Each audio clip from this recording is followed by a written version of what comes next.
6 ex-CBAers. The following is a presentation of TNT Sports.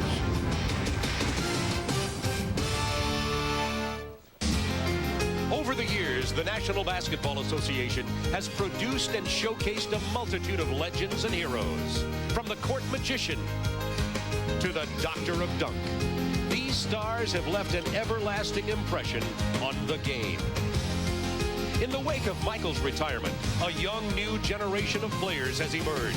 The mission of this group is to take basketball to even greater heights. The NBA's 49th season is about to begin.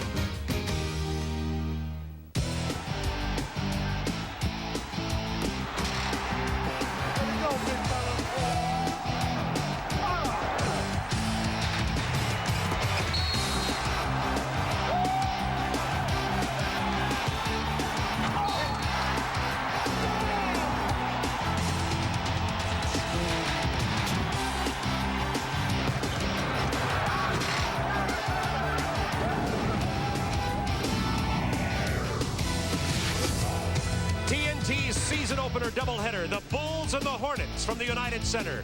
Then to Yokohama, Japan for the Blazers and the Clippers as the NBA for 94-95 kicks off. The Madhouse on Madison Street is quiet. It will ring with cheers no longer. The Bulls have moved across the street to the high-tech, glitzy United Center. 20,500 seats, 200 luxury boxes, and the first regular season game here tonight with the opener, the Charlotte Hornets and the Chicago Bulls.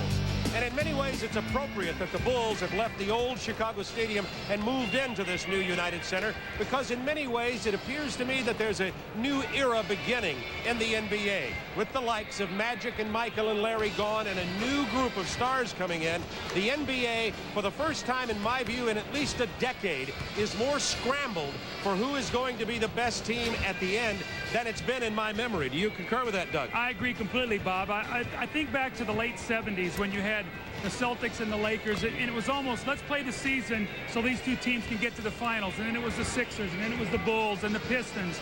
That's different right now. I think there's about 6 teams in the West, maybe 4 in the East, that if they stay healthy would have a legitimate chance to get to the NBA Finals, maybe win the title. And some new rules in the NBA this year that are significant. Rod Thorne, the director of operations of the NBA, is in our studio. He'll be talking to Ernie about that in detail. But in a nutshell, Doug, the three-point line, the hand-checking rule, illegal defense rules, significant changes? Well, the significant change to me is the hand-checking, the fact that it's being enforced. You will not see guys having their hands on players coming up the floor. And when you're really going to see it is in the scoring territory. Guys are so used to when they get beat on the dribble putting their hands out, that will be a foul. Look for the games to be a little disjointed, a lot of whistles, maybe for the first 3 weeks of the season. But the NBA, I think, has done the right thing in getting this under control. The game had gotten too rough. Now, the Charlotte Hornets are, in many people's mind, one of the contenders to win the Central Division, perhaps go far in the playoffs. But there's a huge if. And the if is spelled H-E-A-L-T-H. Yes, it is. And last year, 182 player games missed to injury. This year, Alonzo Mourning will not play in the first game. Larry Johnson just coming back from an injury. But look at life without Alonzo Mourning last year. The defensive presence that he brings, they gave up 16 more points a game, 7% more field goal percentage. The rebound margin was over 8, and look what the record was. If Alonzo Mourning and Larry Johnson can stay healthy 70-plus games, with Robert Parrish and Michael Adams, Percy Hawkins here for his second year, Del Curry coming off the bench, this is a contending team coming out of the East. Last year, the 3-time defending NBA champ Chicago Bulls had to adjust to life without Michael. They have raised his jersey to the ceiling here at the United Center. But they are without more, and they have more adjustments than just Michael. A lot of players are gone for last year's team. Well, last year, 3 starters, Pete Myers, Horace Grant, Bill Cartwright, and now you're adding Ron Harper into the mix, Larry Krystkowiak, and Will Perdue will start tonight. Now, the big difference is in Chicago's offense, a very intricate offense, and it takes a while to get into the system. We'll have to see how well they run it tonight. A lot of people think they may really slide this year. You think the Bulls may be a little better than advertised? I think they'll win somewhere 45 to 50 games. Scottie Pippen, to me, is a preseason candidate for MVP. I think with the addition of a Ron Harper and some of these older players, I think that they're going to do just fine. Good test for the Bulls tonight against the Charlotte Hornets here at the United Center. Right after this break, we will be joining Ernie Johnson Jr. in our studios in Atlanta.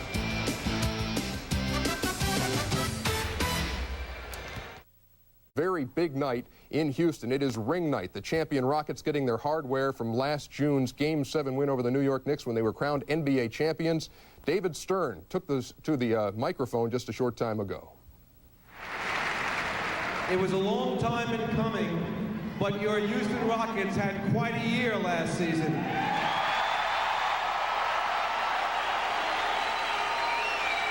Congratulations to this great city, to the spectacular fans of the Houston Rockets, and most of all, to the 1993-94 NBA World Champion Houston Rockets.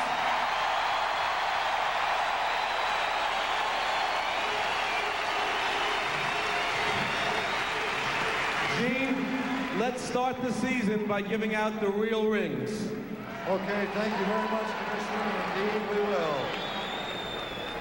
So that was David Stern moments ago. Now we go live to the Summit in Houston, Texas. The champions are getting their rings and each player is being introduced, and there you see Mario Elie. Let's listen in at the Summit in Houston.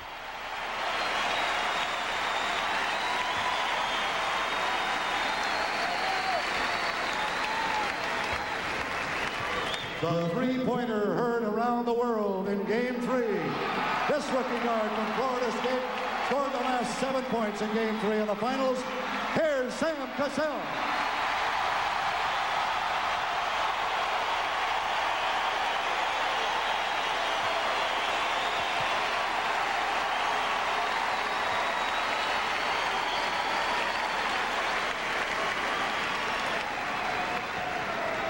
He's well known for his shooting ability beyond that three-point stripe, averaging almost 14 a game in the playoffs last year.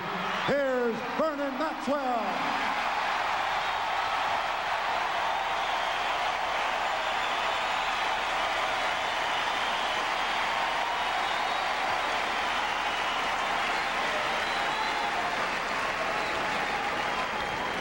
This North Carolina guard, one of the most accurate outside shooters in the league, led the league in shooting 2 years ago, had a great series against Utah, came up with key baskets in the finals. Please welcome Kenny Smith.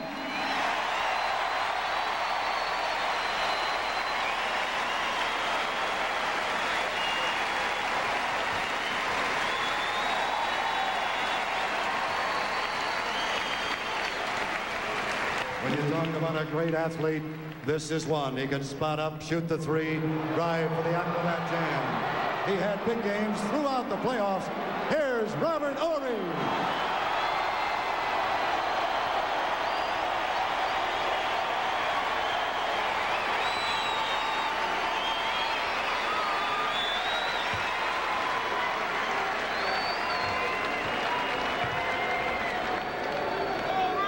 One of the co-captains.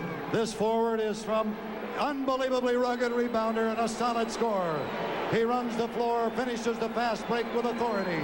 Please welcome O.T. Otis Thorpe.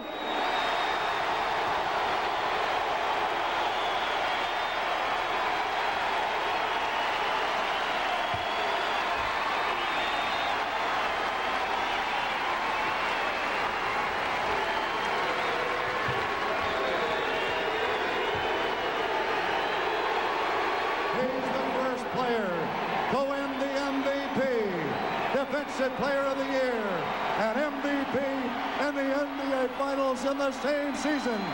Ladies and gentlemen, the Dream, Hakeem Olajuwon.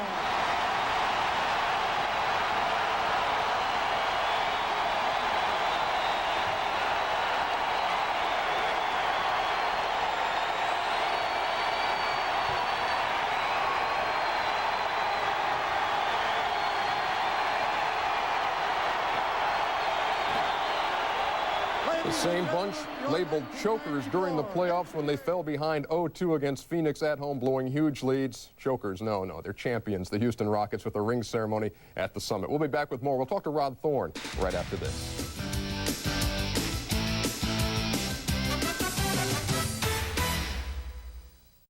Let's go again.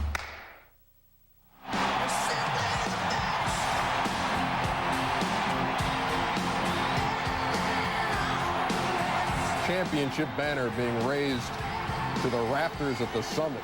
What a great moment. We saw the rings being given out, and you heard the roar of that place when Hakeem Olajuwon got his. Houston Rockets world champions, and the fans on the Summit eating it up tonight. Games are already underway. Let's take a look at some of the scores so far. The New York Knicks and the Boston Celtics playing at Boston Garden. A new-look Celtic team. They got Dominique now. You know, Dino Raja had 3 fouls in the before the game even started and sat down. The Knicks have a 37-34 lead in the second period over Boston. Milwaukee playing Philly at the Spectrum. Sean Bradley, they thought he might miss a few weeks of the regular season with the knee injury. He's in there starting tonight. The Sixers have a 24-18 lead over the Bucks, playing without the big dog Glenn Robinson, as we told you earlier. Orlando and Washington playing at US Air. Shaq and the guys, now they got Horace Grant. That's a good bunch. 37-30 is the lead over the Washington Bullets, playing without Juwan Howard, who remains unsigned, the number 5 pick overall. And in a rematch of last year's playoffs, the Indiana Pacers, who vanquished the Atlanta Hawks last season 4-2, used a 12-2 run in the first period and now have a 23-16 lead over the Hawks as they play just a few blocks from here downtown at the Omni. We'll be back with more right after this. We'll show you highlights of him as the night goes on. Glenn Robinson, of course, not playing as we reiterate the top story of the night, Craig Sager, with his report from Milwaukee, and so he's not playing in Philadelphia tonight. At halftime, we'll be talking to Rod Thorne about the rules changes, but folks, it is time to put that ball in the air at the brand new United Center. Let's go see the Charlotte Hornets and the Chicago Bulls. Bob Neal. Just moments ago at the United Center, John Paxson, recently retired from the Bulls, now a radio analyst for Chicago and star of the Bulls winning in 1992-93, helped raise the 3 back-to-back World Championship banners here at the new United Center to go up with the rest of the banners, including the retired jersey of Michael Jordan. Our starting lineups tonight, as you see, the Hornets on the left and the Bulls on the right, and the key to that, Doug Collins, correct me if I'm wrong, is Burrell Pippen. Yeah, Scottie Burrell is going to have his hands full with Scottie Pippen. Scottie Pippen has played great against the Charlotte Hornets. I look for David Wingate to come off the bench and playing also. And B.J. Armstrong has really played well against Muggsy Bogues, a career-high 28 points in the opening game we did last year on TNT. So look for that matchup also. B.J. coming off screens. Muggsy's had problems with that. And our officials tonight are Bill Oakes, Ronnie Nunn, and Hank Armstrong. Ready for the first regular season game ever here at the new United Center in Chicago. 45 acres on the complex, 216 luxury boxes, and 20,500 seats. Phil Jackson, 55 wins last year. He'll be hard-pressed to match that this year with the changes in the NBA. He gets his team on the floor. You see that Will Perdue is starting at center. Luke Longley is here but has a sprained ankle, the man they feel will start at center most of the year. Bill Winnington is on the injured list for Chicago. Going to get Robert Parrish for stealing the tip, so it'll be the Bulls' ball. You know, speaking of Will Perdue, Will has played very, very well in the preseason and has deserved this starting position.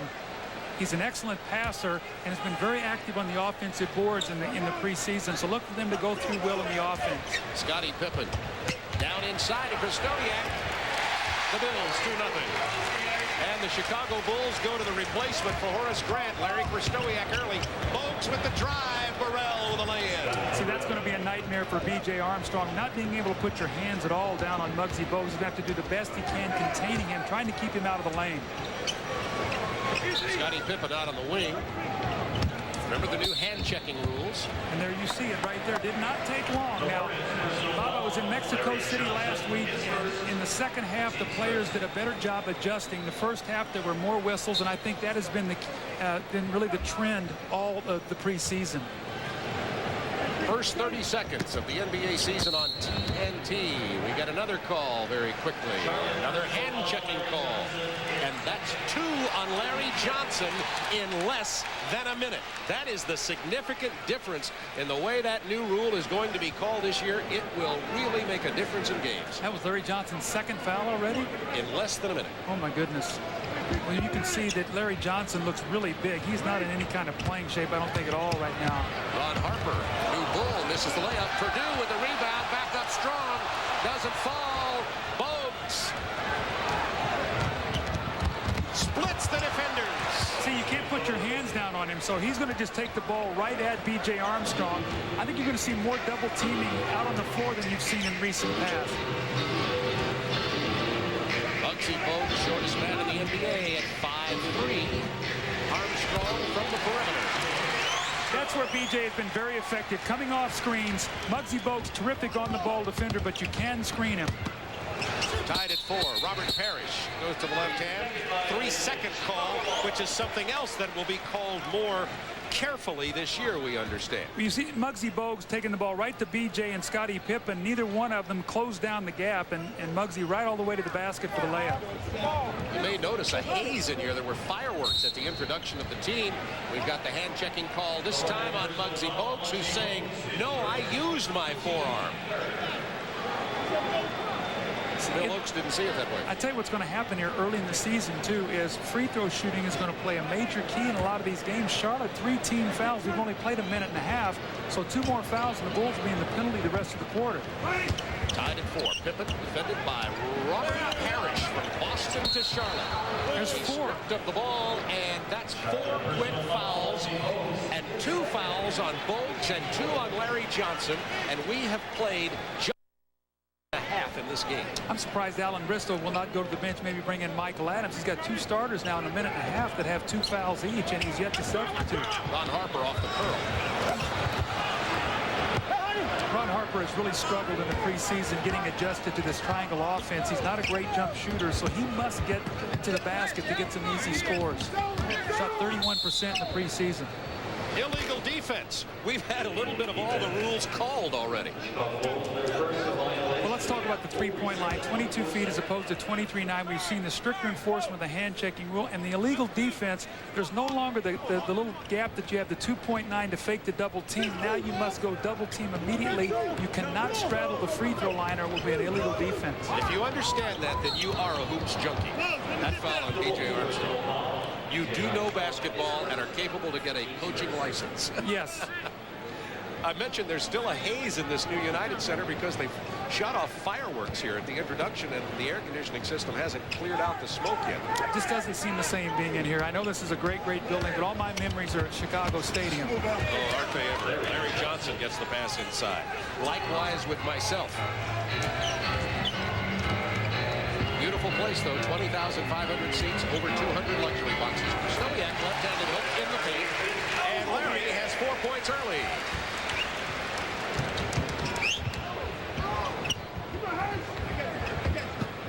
Larry Johnson against Krystkowiak. Now Johnson showing some quickness on his moves. Looks like his back's okay.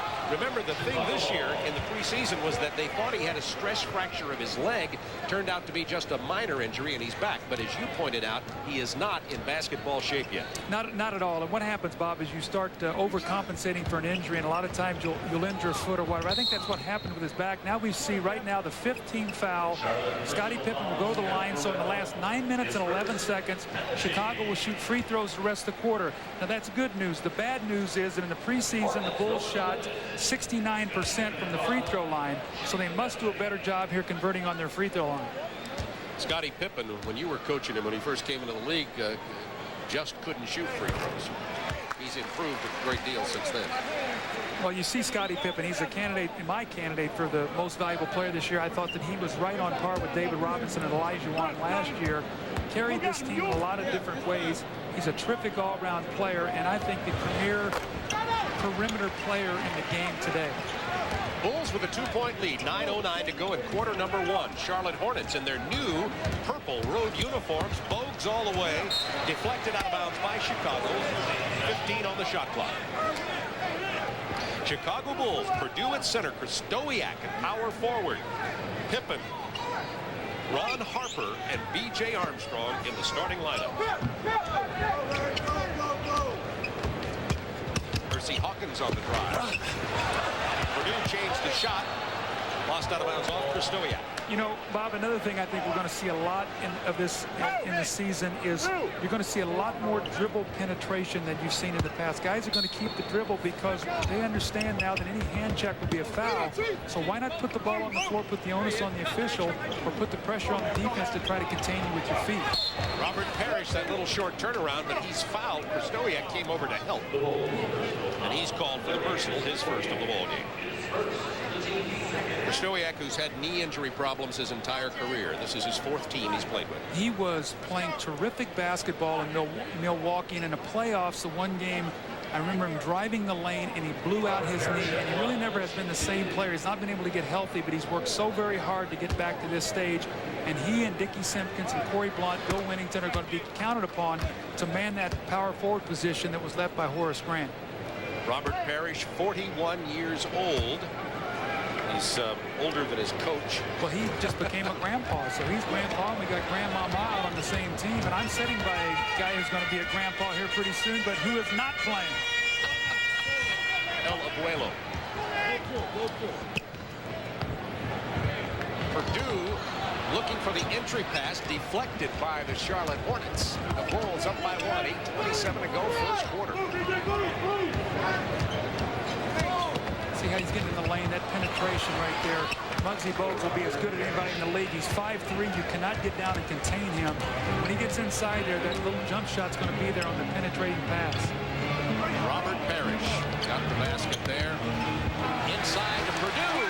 Pass from Ron Harper.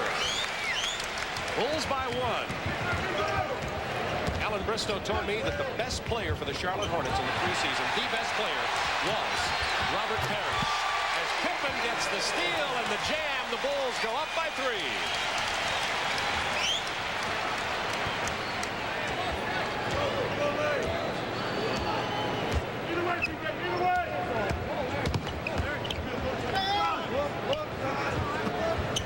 Scottie Burrell off to Parrish. How about Robert Parrish? He loves that little baseline spot. Burrell back in strong. Purdue with a big strong board. Out to Pippen on the run. Krystkowiak. The Bulls by 5. To go, first quarter. Muggsy Bogues, one of the quickest point guards, and if he gets a little tired, they bring in this year Michael Adams. Yeah, he will definitely keep the pace of the game up. Last year when they went to the bench, the game slowed a little bit. Tony Bennett, an excellent shooter, but not the speed to push the ball up the floor. 3 seconds to shoot. Harper with the steal. Nice save. B.J. Armstrong all the way alone underneath.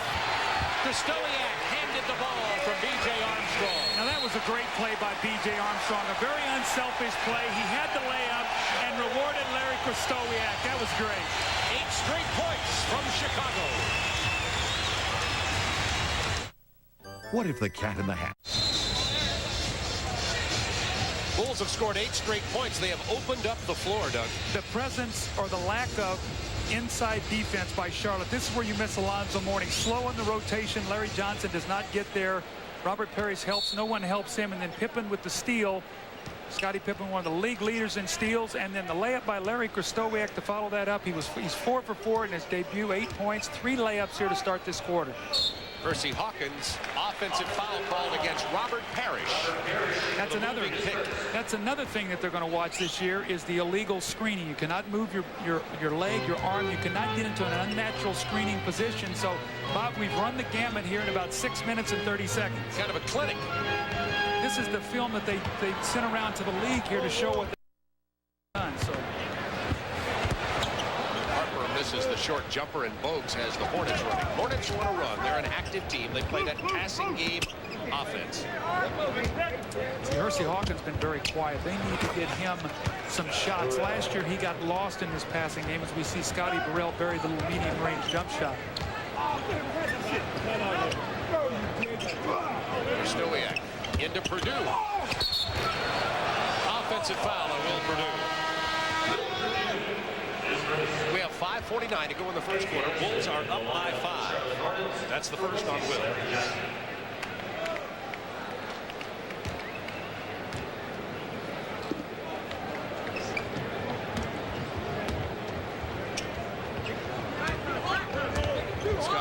to Muggsy Bogues, defended by B.J. Armstrong. Spinning into the paint. Double clutch action. Purdue saves it. Armstrong with the penetration. No question, Doug, we are seeing more penetration. The quick point guards are going to love this. And how many point guards aren't quick?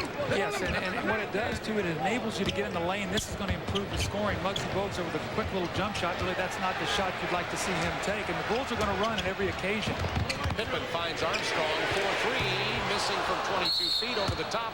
It'll be Charlotte ball with the Bulls up by 7. 5:08 to go in the first quarter. And the Bulls with substitutions. Tony Kukoc comes in with Greg Foster as Harper and Purdue rest. Greg Foster, new addition to the Bulls, and Kukoc is going to be a big factor for the Bulls this year, even though he is not starting.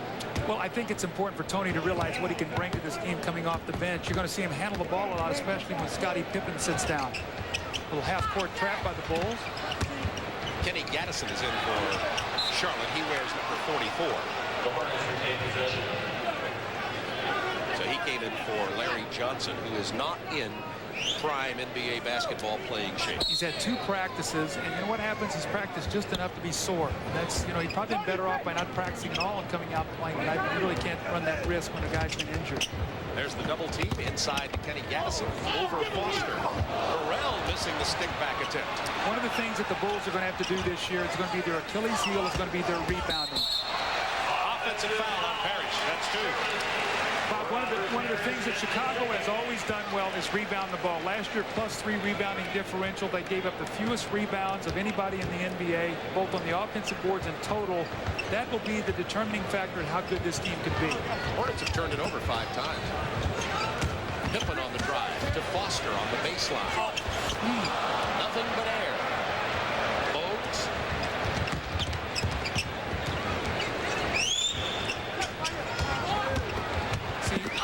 Hawkins hammered as he drives. You could just see Scottie Pippen. He was playing him defensively on the wing. I think that's going to be the toughest place to defend an offensive player is watch Pippen's reaction here as Hersey Hawkins puts it on the floor. He wants to reach out and touch him with his hands, and he can't. He has to open up, and that's where you've got to have shot blockers and guys that will rotate over and force that man to make the pass. Scottie Pippen unusually going out quite early in this ball game as JoJo English comes in. The Bulls now have Armstrong, JoJo English, Tony Kukoc, Larry Krystkowiak, and Greg Foster. These fellas are going to have to introduce themselves to each other. Well, you've got Tony and BJ on the floor. They're going to have to handle the ball right now because JoJo played a little bit last season. Larry Krystkowiak is new. So is Greg Foster. So BJ and Tony must be the leaders as they run their offense. Foster in his 6th year in the NBA from Texas, El Paso originally. And JoJo English out of South Carolina in his 4th year. He's 6'4", 195. I think he's most remembered for his little skirmish with Derek Harper last year in the playoffs that almost cost the Knicks a chance to advance into the finals. JoJo English. Kukoc, 5 on the shot clock, give and go. Foul's called against the Charlotte Hornets. They'll keep it on this end. Bob, one thing I noticed about Charlotte, look at the size of their team out there right now. They really have 4 guards. They have Hersey Hawkins, Del Curry, Muggsy Bogues, Burrell, and Kenny Gaddison, who's a forward. They have no big people on the floor at all. They have no inside shot blocking, and their rebounding is going to be very suspect. So what they have to do with this unit is hope that they can get out and run and get some easy scores. Otherwise, Chicago should overpower them with Kukoc, Krystkowiak, and Foster inside. I will say this, Charlotte is now getting bigger as they take out the 5'3" Muggsy Bogues and bring in the 5'10" Michael Adams. Yes, and what this is going to do also, too, is Michael Adams, as we've talked about, is a guy that loves to shoot the three-point shot. He's 3rd all-time in the NBA, and I think what he will do is he will give them a little bit more offensive presence than what Muggsy does. Don't be surprised if you see him late in games out on the floor because he's a better shooter. Well, he's a former NBA All-Star, and out on the break, he scores early. Michael Adams from Boston College. Michael Adams goes back to his Denver days with Bill Henslick and Alan Bristol, so they've known each other for a long, long time. He loves that new 22-foot three-point line, he told me just before the game. Corey Blunt is checked in for Chicago. Kukoc kicks it to Foster. 8 on the shot clock. Foster very active here, looking for his shot. There's Blunt. Playing like a power forward, which is what they hope they'll do. See, Charlotte can't get a rebound. Corey Blunt had a very difficult preseason. Bulls had expected more out of him in his second year.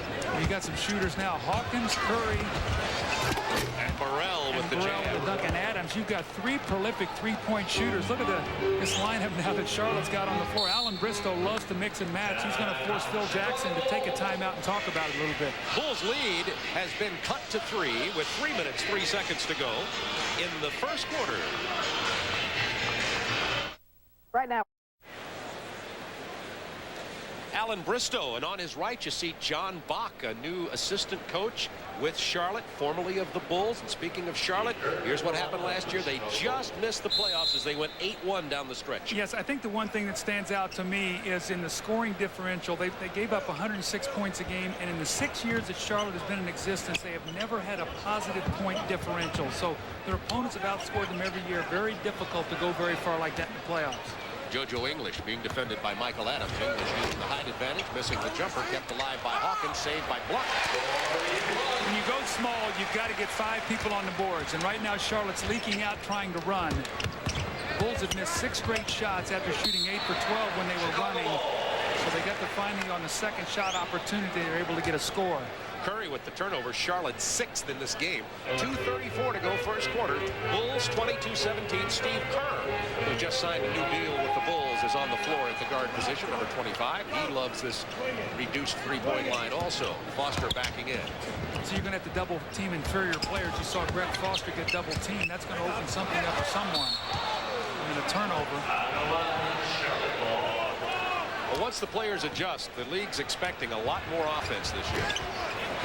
Scott Burrell looks very, very good. Last year he was in and out. He was injured. A lot of people questioned how good he wanted to be, how hard he wanted to work. He looks very good and could be a real key for them at the small forward position. Alan Bristow told me he didn't think Burrell had a very good preseason, but he still wants him to be the starter, and he wants him to perform. Burrell, by the way, has 8. Remember when he was at Connecticut, a lot of people thought he might go play pro baseball. I guess he was a terrific baseball prospect, decided to go basketball, and now has an opportunity in Charlotte to get some heavy minutes. Must have been a pitcher at his size. Odell Curry, you don't want to get this guy hot. How many times have we seen him through the years get hot and throw up 5-6 3-point shots in a game? 22-22. We're tied. The low-scoring first quarter, minute and a half to go. 9 on the shot clock. JoJo English, who picked up the foul just a moment ago, by the way. Dumps it inside to Kukoc. Whirling dervish to Foster. Wasn't ready for it. The foul on Charlotte. Tony Kukoc is a terrific passer and a very unselfish player. And when I look out at him this year, his body looks so much better. He looks leaner. It looks like he's dropped about 10 or 15 pounds. I think he ran more in the offseason. He bulked up a little bit too much last year. They tried to get him so strong, so quick, that he really didn't play much, and he really worked on his strength. He really suffered, I thought, last year. And with Michael leaving, so much pressure was placed on his shoulders.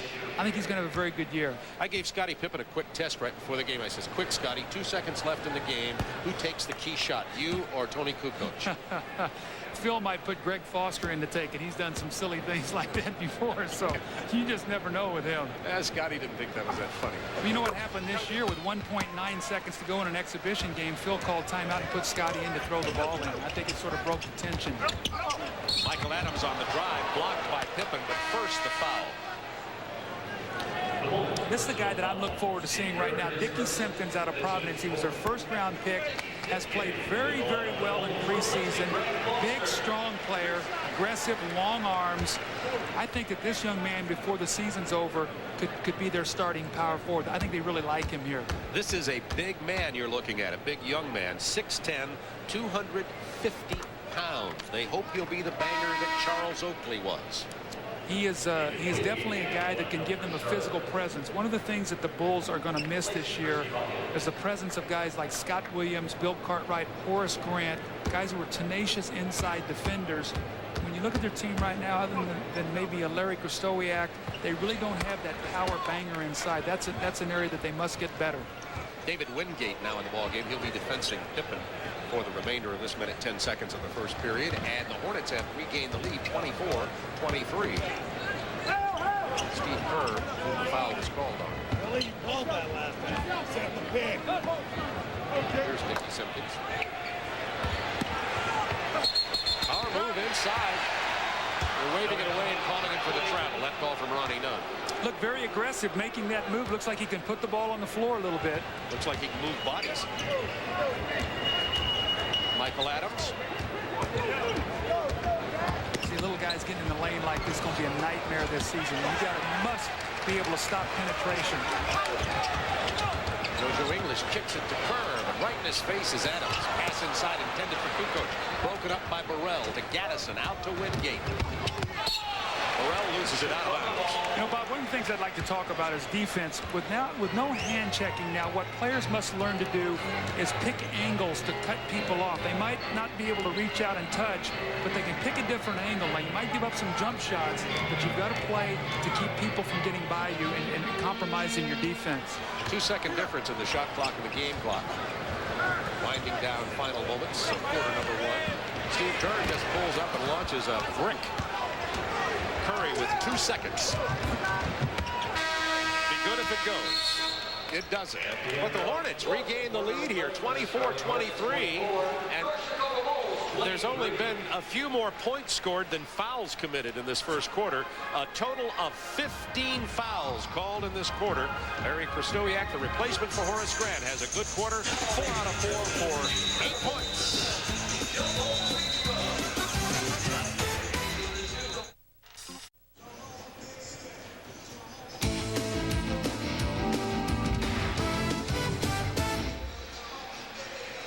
Just outside the entrance to the new United Center here on West Madison Street, Chicago, is the Michael Jordan statue. Inside, the Michael Jordan retired number 23.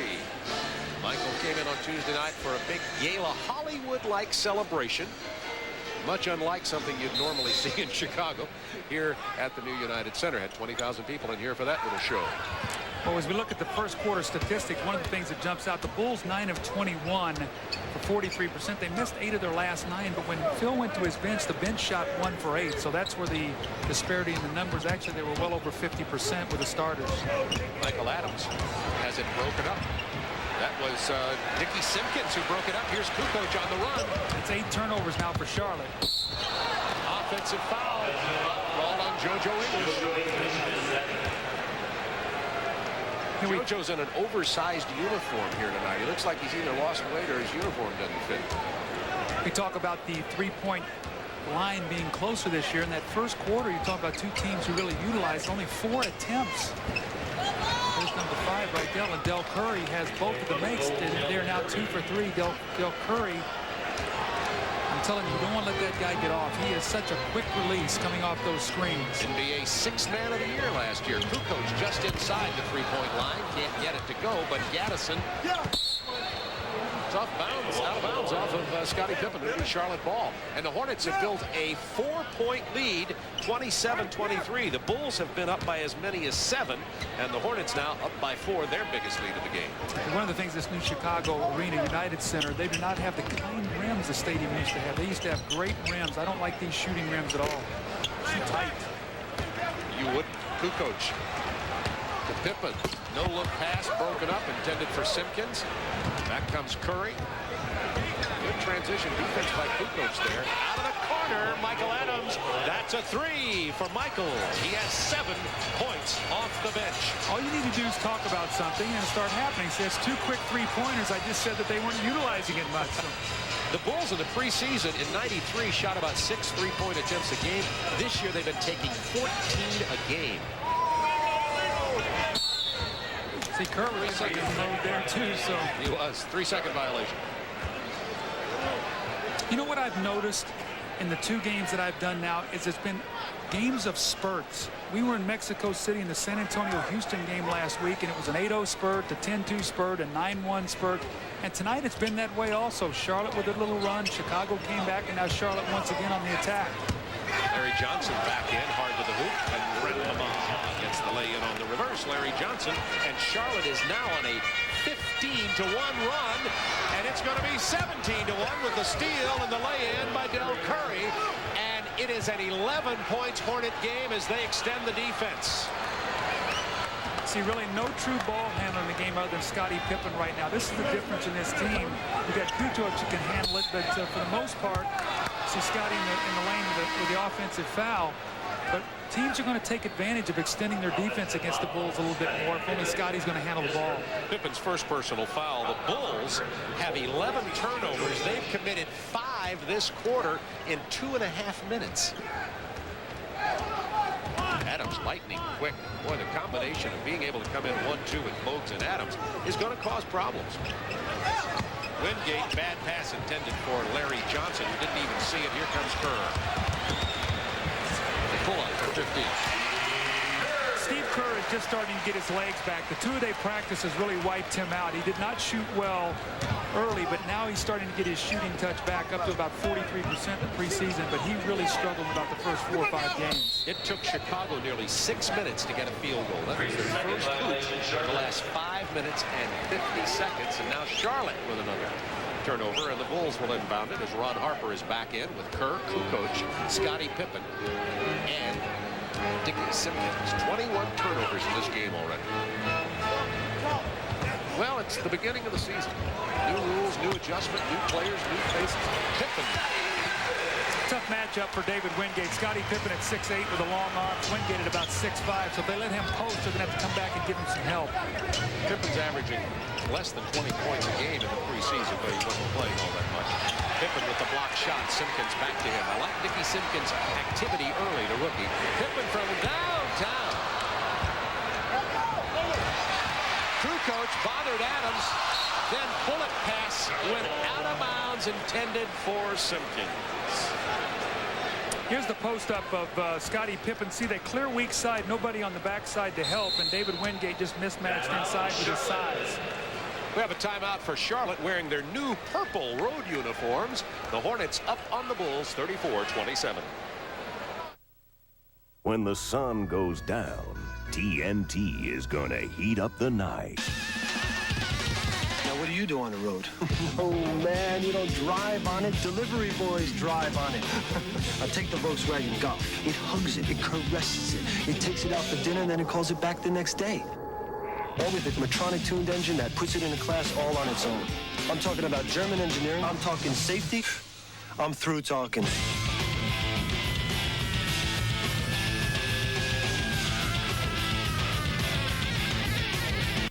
Maybe it's because their frames are welded instead of bolted.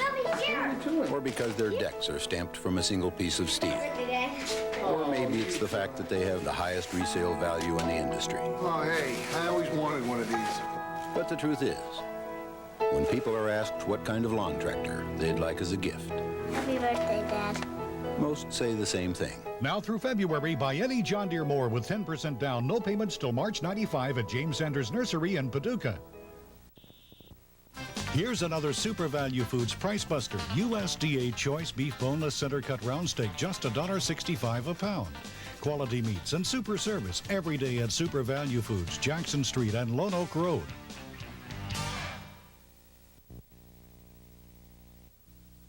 Provide life-saving information in an emergency. To learn more, ask your pharmacist or call 1-800-ID-ALERT. That's 1-800-ID-ALERT.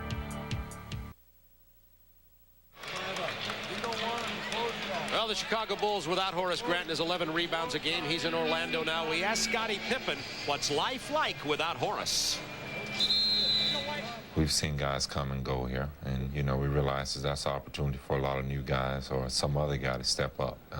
It's going to be a lot of time shared between Dickie Simpkins, Corey Blunt, and Larry Krystkowiak. And, you know, we feel like with those three guys, they're not going to be as good as Horace at that position, but as long as they can stay consistent and stay stable, then we'll be fine in that position. All three of them have played, Krystkowiak, Simpkins, and Blunt so far. Krystkowiak with 8 points there. I think Ron Harper is going to get called with a foul on Del Curry. And you talk about bench production.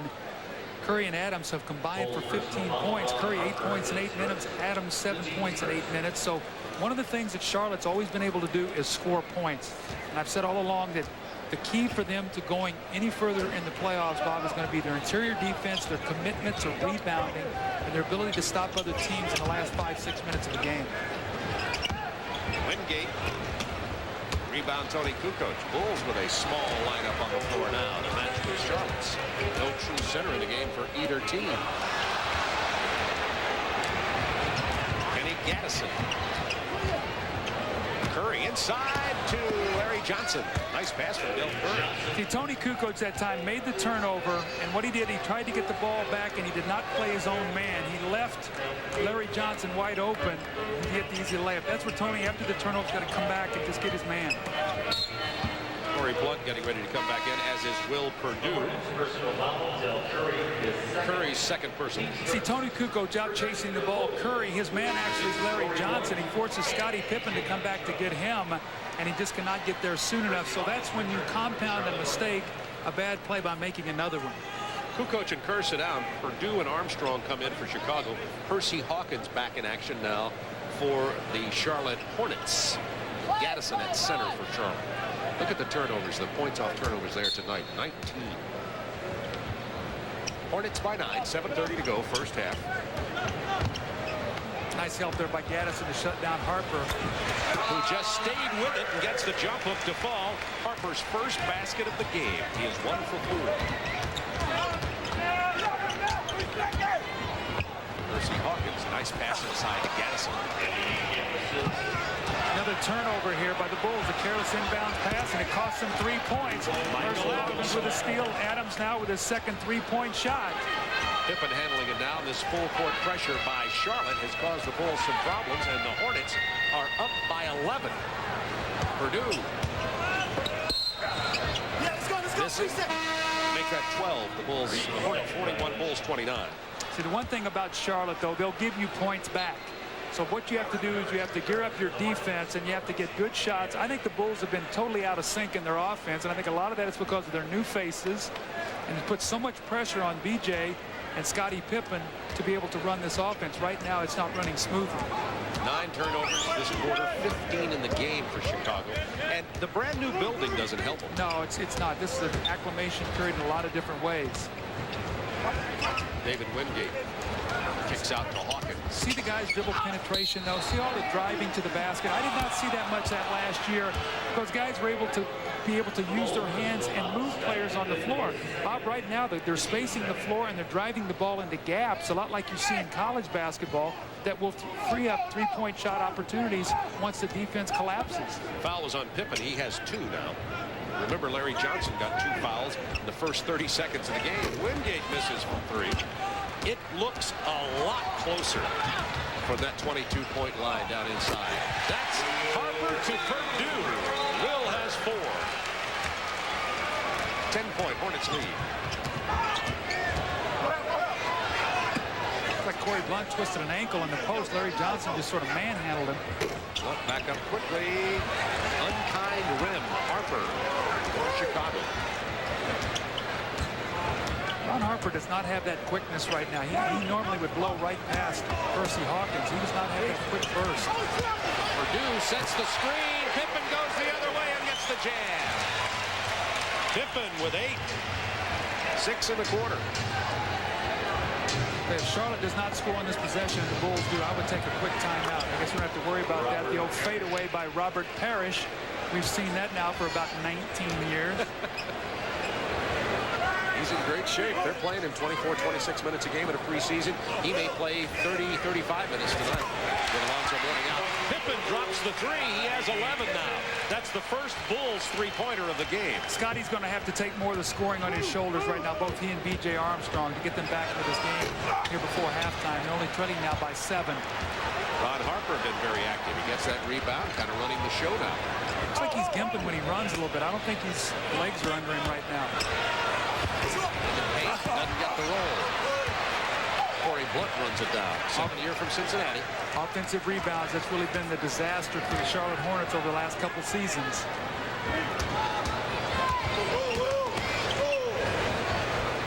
Harper, 4-3. Blunt. How about another offensive rebound? Perdue over the back. That'll be a loose ball on Will Perdue. Don't forget, at the conclusion of tonight's game, Doug and I will be selecting the Budweiser player of the game. Corey Blunt keeps offensively rebounding like this. He's a candidate. Yeah, he's got to convert, though. Right now, he has the 5 offensive rebounds, but only has 1 field goal. So you've got to start converting some of those for points. Struggling with his shooting all during the preseason. Michael Adams has stayed on the floor a long time because he's been hot when he came in for Bogues. That's going to be a minutes problem for Alan Bristow. 3-second violation.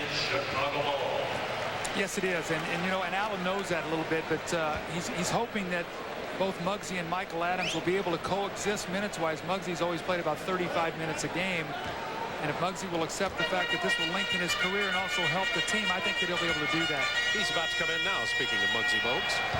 43-36 Charlotte, 4:05 to go first half. Bob Neal, Doug Collins with you. Season opener on TNT. I think Scottie Pippen wants to post against Wingate. Let's see if they can get him the ball. Got a double team. Trying to get it to Blunt. Broken up. Nice defense by Charlotte. Here comes Adams. He is lightning. Good passer. Wingate kicks it out. Hersey Hawkins. Purdue to Pippen. Hersey never really had good grip on that when we let that one go. Pippen misses from long range. Loose ball foul. This time it's going to be on Charlotte. Charlotte they just cannot defensive rebound the ball. You've got Will Purdue active, Pippen, Corey Blunt around the offensive boards. Robert Parrish trying to do his share, but Larry Johnson has got to get back on the boards, as does Hersey Hawkins and Scottie Burrell. Again, Bob, we talk about you must get 5 guys rebounding when you're not a good rebounding team. When you like to run, you leak out and you think about fast breaking before you get the ball. Pippen down to Purdue and back out for the 3. Run down by Harper. Another offensive rebound. See, this just kills your defense. It makes you stay down here for anywhere from 24 to 48 seconds. Purdue back to Harper. Purdue with the loose ball. Another offensive. Here's another offensive. Blocked, but they're going to call goaltending. Count the basket. Bulls got 6 shots at the basket before the goaltend. All you have to do is look over Alonzo Mourning on the bench and say, when we get this guy back, hopefully things will change. Yeah, Will Purdue with 6 points in this game. And speaking of Purdue, he's been relatively productive in the preseason. Purdue, playing 18 minutes a game, has been scoring 8.5 points and rebounding 5.5. And that's not bad. And he's the 3rd center on this Bulls team. Charlotte's leading by 5 and being out-rebounded 22 to 10. It's the turnover by Chicago that's got them in trouble, and the non-rebounding on the defensive boards by Charlotte that's allowed Chicago to stay close. Bulls fans, it's now time. Before the timeout, there was a foul called on Ron Harper. The Bulls now have pulled to within 5 with 2:54 to go in the first half of play. Bulls offensively rebounding very well, but not getting a lot of points off of them so far. Well, look at this. 3 offensive rebounds for the Hornets. It's led to 9 points, and 10 offensive rebounds to only 6 for the Bulls. So the fact that they've been able to get to the boards, they've not converted. So they must do a better job, because right now their turnovers have been so high here in this first half.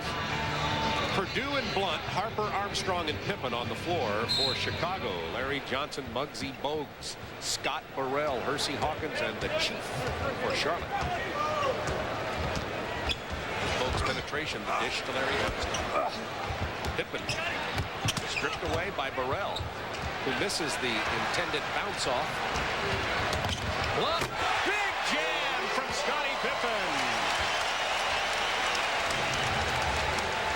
Blunt with a monster jam from Pippen. Game of spurts. It's now Chicago on the run, trailing by only 3. Chicago on a 6-0 run. That was blocked by Blunt.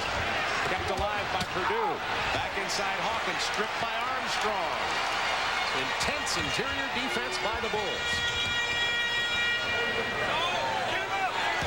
Pippen isolated against Larry Johnson inside. Missed the short jump. Bulls within 3.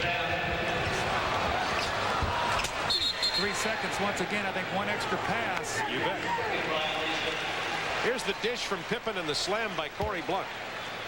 Scottie Pippen does this beautifully. He keeps his dribble just the right time. He times this up nice. Corey Blunt with a strong finish. And we've seen this from Horace Grant. This is one of Horace Grant's specialty. 4th man down running on the break usually can be the most lethal guy, because you'll cover the other 2 players who are running on the lane. Corey sits down, and Tony Kukoc checks back in for Chicago. Kukoc has yet to score in this game. The Bulls have pulled to within 3. Charlotte had led by as many as 12. See, Hersey Hawkins has been very quiet tonight. He has only 2 points. He's had 4 or 5 opportunities around the basket that have been stripped at the last moment. He's 0 for 4. 10 on the shot clock for Chicago. illegal defense called against Charlotte. That's the first call of the game against the Hornets.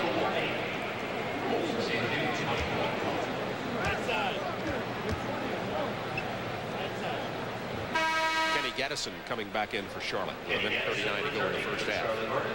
A lot of adjustments for all these NBA teams to be making here early in the season, with a new emphasis on certain penalty calls and some rules changes and a lot of new faces.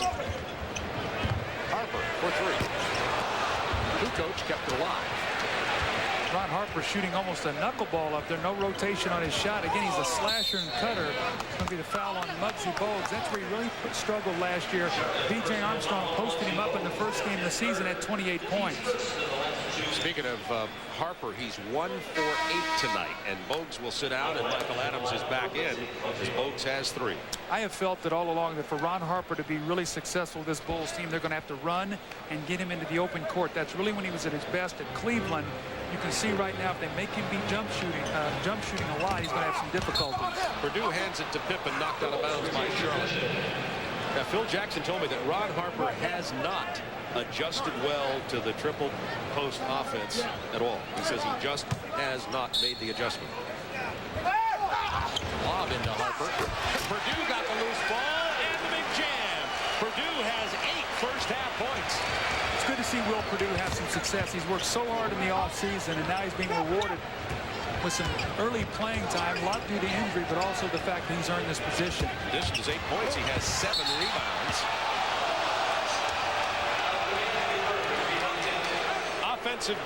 Defensive basket interference. Count the hoop. 45-42 Hornets.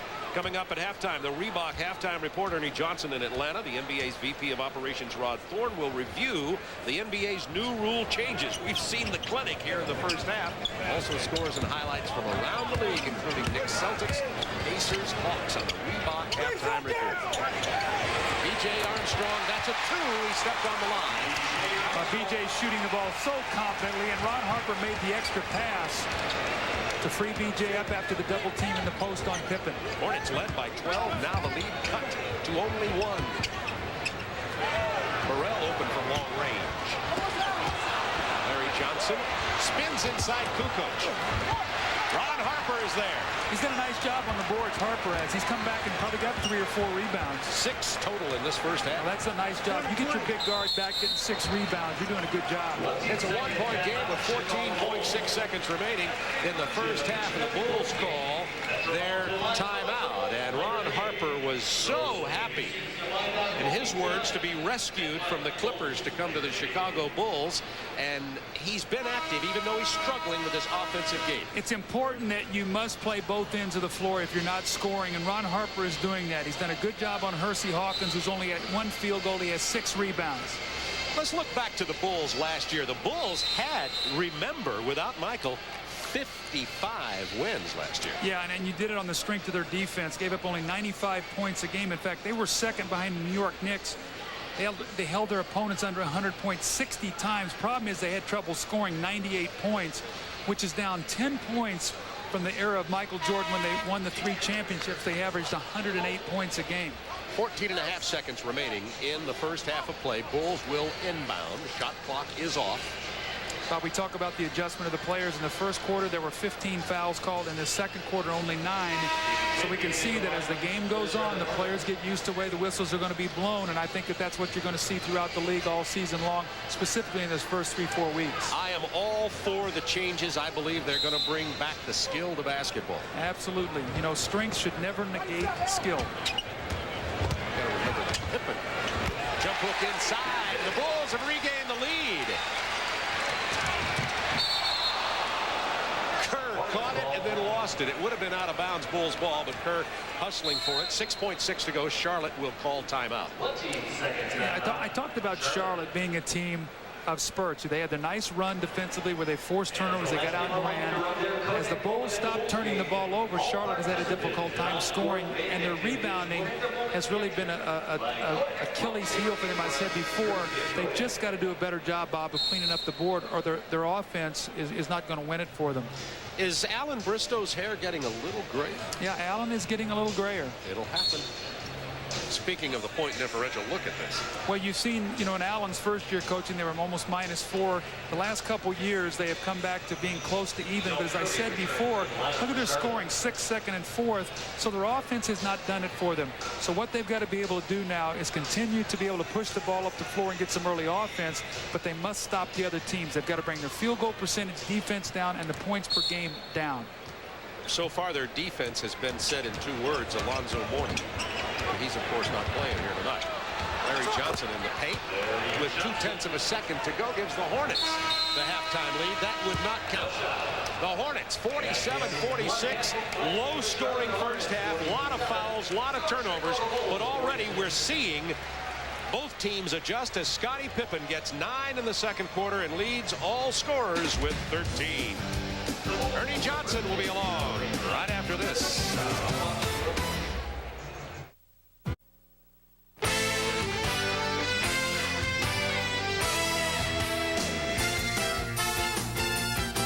The Reebok Halftime Report is brought to you by Reebok.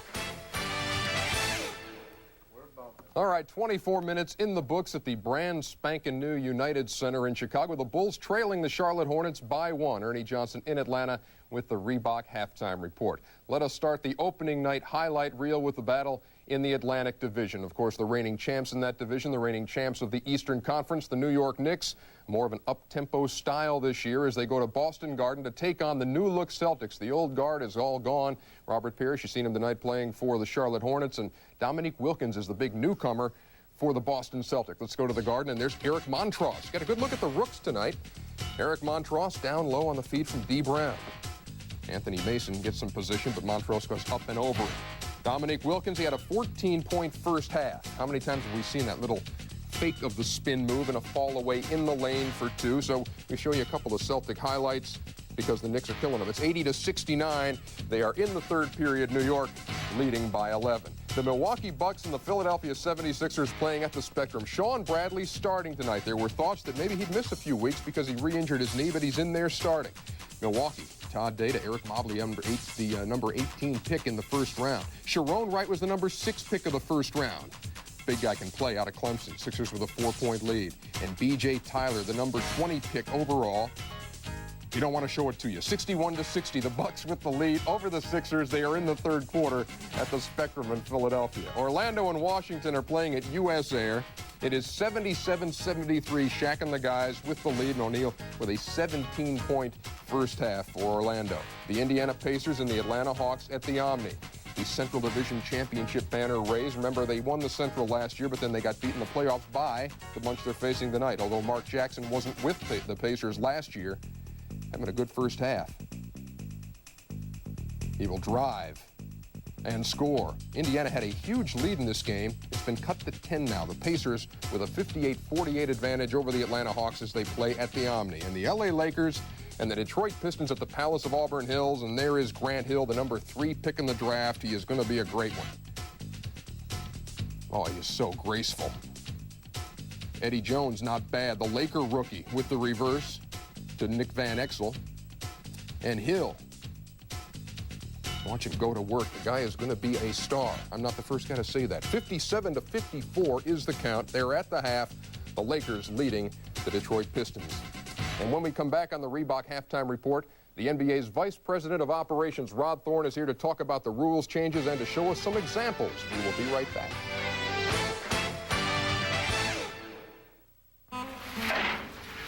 Well, the battery's good.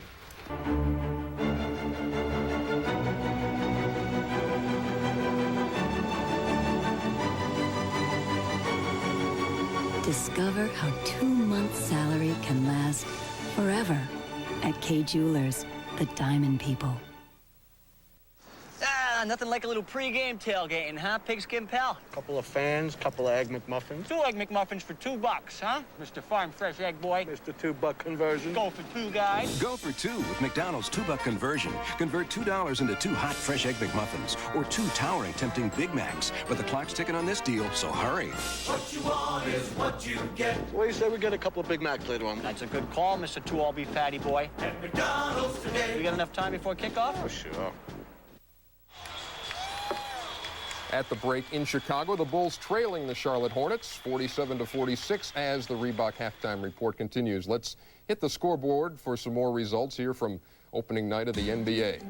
They are in the second period, and the Houston Rockets, the defending champs, a 43-35 lead over the New Jersey Nets. Those two met on opening night last year, and the Rockets hammered them. Minnesota and Denver, I don't know, maybe still too early to call on this one. 7-6 as they are underway, the Nuggets with a 1-point lead. It's also early at the Delta Center, Miami and Utah. It's a 21-12 lead for Malone and Stockton and the guys. And this game was supposed to start at 8:30. Golden State at San Antonio at the Alamo Dome, but yes, do not adjust your sets. Start delayed by water cannon. The thing went off after they had indoor fireworks at the Alamo Dome. Don Nelson said, hey, we got hosed, Golden State head coach, and he was right. He also said it was the largest wet T-shirt contest on record. You were talking to the guys, Rod Thorne, about what happened down there. What was the situation? Arnie, I was talking to Russ Bookbinder, who's associated with the Spurs, and they had a pyrotechnics show, and a water main on the third level activated. Had never happened before. They've had many pyrotechnic shows in there, and everybody in the lower bowl got drenched. It's unbelievable stuff. Maybe a rule change next year about indoor fireworks. Let's talk about the rule changes, and you as VP of Operations really keeping an eagle eye on this as you look around all the games tonight. What have you seen? Well, in the Charlotte-Chicago game, we saw 4 hand checks in the first 2 minutes of the game. After that, we had very few. In the other games, we've had very few hand checks. So I think players are getting the message concerning hand checking. In the Atlanta-Indiana game, we've had several illegal defense violations called because of the 2.9 second at the upper zone. Yeah, to explain, I mean, once you commit to go down there and double, you got to go. You can't be back and forth. Yeah, it's much different than last year, and this is really a fundamental change, and I don't think a lot of people have focused on this one. But now, once you go below the foul line, you have to immediately go double team the ball, or you are automatically illegal. Before, you could go below, come back, go below for 2.9 seconds. And the other rule change, of course, and we'll talk about it as the night goes on, is the three-pointer. We have plenty of time left. It is a doubleheader tonight. When we come back, we'll talk about Glenn Robinson. What's the latest on the big dog? Craig Sager with a story next.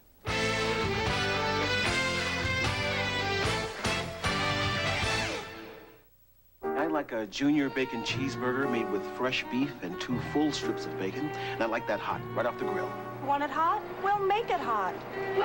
Most places don't serve hamburgers hot off the grill. They reheat them, not Wendy's. We make our 99-cent junior bacon cheeseburger with fresh beef, 2 strips of bacon, and hot off the grill. We think it tastes better. Just 99 cents on our super value menu.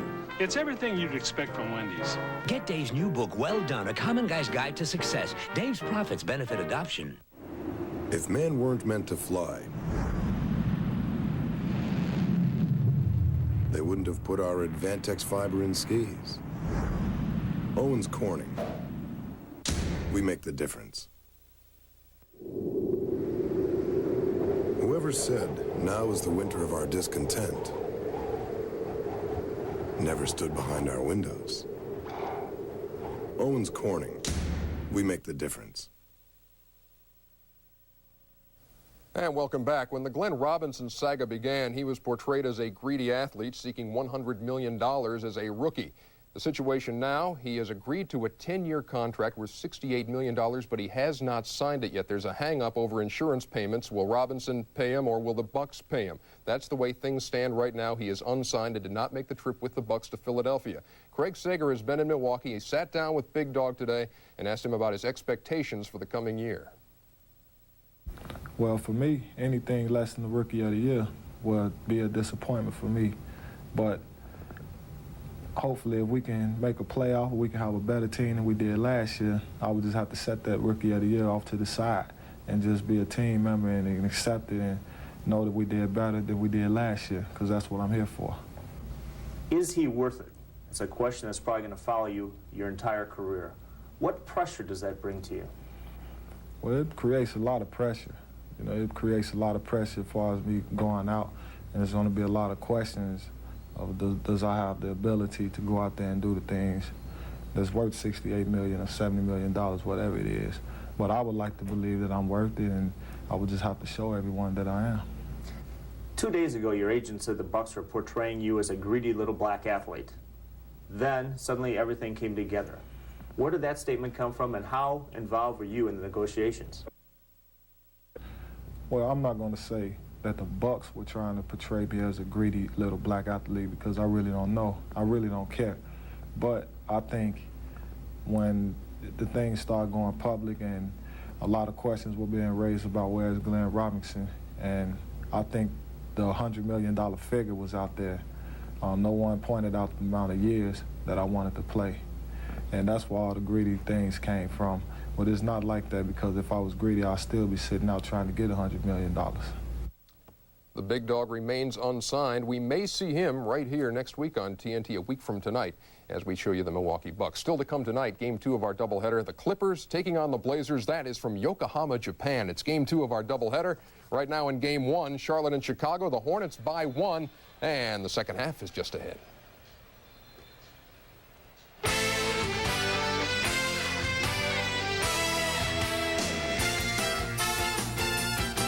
The Reebok Halftime Report is brought to you by Reebok.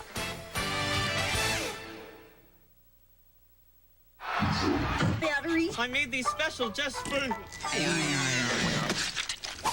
Guess not. The Copper Top tops them all. Want something new with a lot of great taste? Well, I know where they make it. It's down at Long John Silver's now. And who'd have thought they'd make it? Flavor baked chicken, flavor baked fish. Come on in and get your wish. Long John Silver's, go fish. Metro Ford Mercury announces its 94 model year closeout and its 1995 model year introduction with special financing from Ford Credit or cash back from Ford. That's right, qualified customers can receive 2.9 APR financing from Ford Credit or $750 cash back from Ford on a new 94 or 95 Ford F-150, America's best-selling truck. For special APR financing or cash back, you must take new vehicle delivery from dealer stock by November 15th. Dealer participation may affect customer savings. That's Metro Ford Mercury in Metropolis. Comcast versus satellite TV. Futuristic TV from this 18-inch dish. I just rent it like Comcast? Oh, no. This equipment starts at about $700. And that's all? Well, to get a second satellite channel on another set is at least $500 more. Will I still get my local channels? You need an antenna. So Comcast puts me on the electronic highway, and you take me back to rabbit ears. Rabbit ears? What rabbit ears? Comcast, the choice that keeps you on the electronic highway. Well, the Hornets, with a basket there in the last second of play, take the lead 47-46. Hornets led by as many as 12. Bulls led by as many as 7. A game of real seesaw in this first half. First of all, a lot of fouls, a lot of turnovers, Nicole, adjusting to the new rules and the new situation. But the team seemed to adjust at the second quarter and get into a little bit more rhythm as we got toward the end of the first. Yeah, the game became much more rhythmic once, you know, the game settled in. The thing that jumps out to me is the rebounding, 26-13 for the Bulls. The turnovers, the Bulls turned over 16 times, Charlotte 13, so 29 total turnovers. When you look at the front line, though, this is the thing that amazes me. I talked about their inability to rebound. Larry Johnson, 1 defensive rebound in 18 minutes. Burrell 1 in 16, and Robert Parrish 1 in 13. So if they're going to win the game, they've got to clean that up. The Hornets bench was excellent with Curry and Adams giving them a big lift. They shot 7 for 15. The Bulls bench 3 for 12. And that may not be the bench in terms of Adams for long. I think Alan Bristow's going to have a difficult time deciding who's going to get the major minutes and the crunch time minutes between Bogues and Michael Adams. But he could solve it, as I'm thinking out loud here with you, Doug, by continuing to start Bogues, but then using Adams in the crunch time. Well, you know what? You'd like to have the problem of having 2 guys who are capable of starting. And what you'd like to then also have is 2 guys who's willing to accept on a night-to-night basis whoever's going well will get the time on that particular night. You have 2 veteran players. If they put winning ahead of everything else, it should work itself out.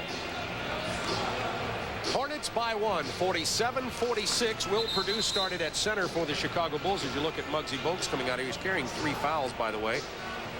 Yeah, I thought that the 2 quick fouls on him really took him out of the game. He really didn't get a chance to really get himself going. Hersey Hawkins 1 for 5 in the first half. Ron Harper only 1 for 8, but he had 6 assists with no turnovers, and he had 6 rebounds, so he did some other things. Underway with Muggsy Bogues, Larry Johnson, Hersey Hawkins, Robert Parrish, and Scottie Burrell starting for the Charlotte Hornets. Hawkins to the chief. Parrish has it blocked by Ron Harper, and the Bulls will have Krystkowiak, Purdue, and Pippen up front with Harper and B.J. Armstrong. That is their starting lineup tonight. 7 on the shot clock. Now 4, Bogues with the penetration. Oh, quick drive by Muggsy Bogues, recognizing the clock was winding down, took it right to the hoop with his speed and quickness and converted. 3-point lead for Charlotte. Doug and I did the season opener last year, Chicago at Charlotte. Bulls won that one in overtime on a tip-in by Horace Grant. Scottie Pippen rolls up for the jumper and misses. Rebound. Hawkins out to Bogues. You know, when I talked to Alan Bristow before the game, he was concerned about a third-quarter spurt by the Bulls. He said if we can handle a third-quarter surge, he thinks they can win the game. Power of Larry Johnson. He muscled his way between the double team on the post and still got the lead. Opening moments, third quarter. Krystkowiak called for traveling. Another Chicago turnover. That's their 17th of the game. Stay with TNT for game 2 of our opening night doubleheader. We will go all the way to Yokohama, Japan. Ron Thule and Hubie Brown are out there trying to adjust to jet lag. That'll be following this game right here on TNT. Ron and Hubie are international travelers, time zone kings. Hawkins on the drive. Foul before the pass.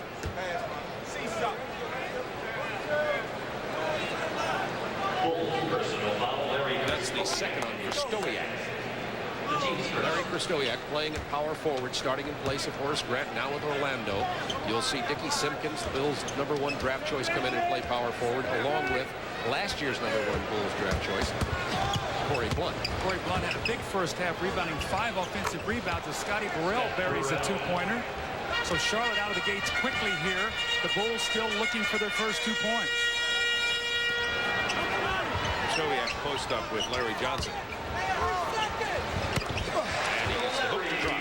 That's twice now he's made that same move. He's 5 for 5 now from the field. He's made that little left-hand move across the lane. And Larry Johnson, you can see, is not even extending to jump with him. He's just really trying to maintain his balance and get a hand up, but that is not affecting Larry Krystkowiak at all. 9:55 to go, third quarter. They ask Burrell to go ahead and take it. Will Purdue now has 8 rebounds to go with his 8 points.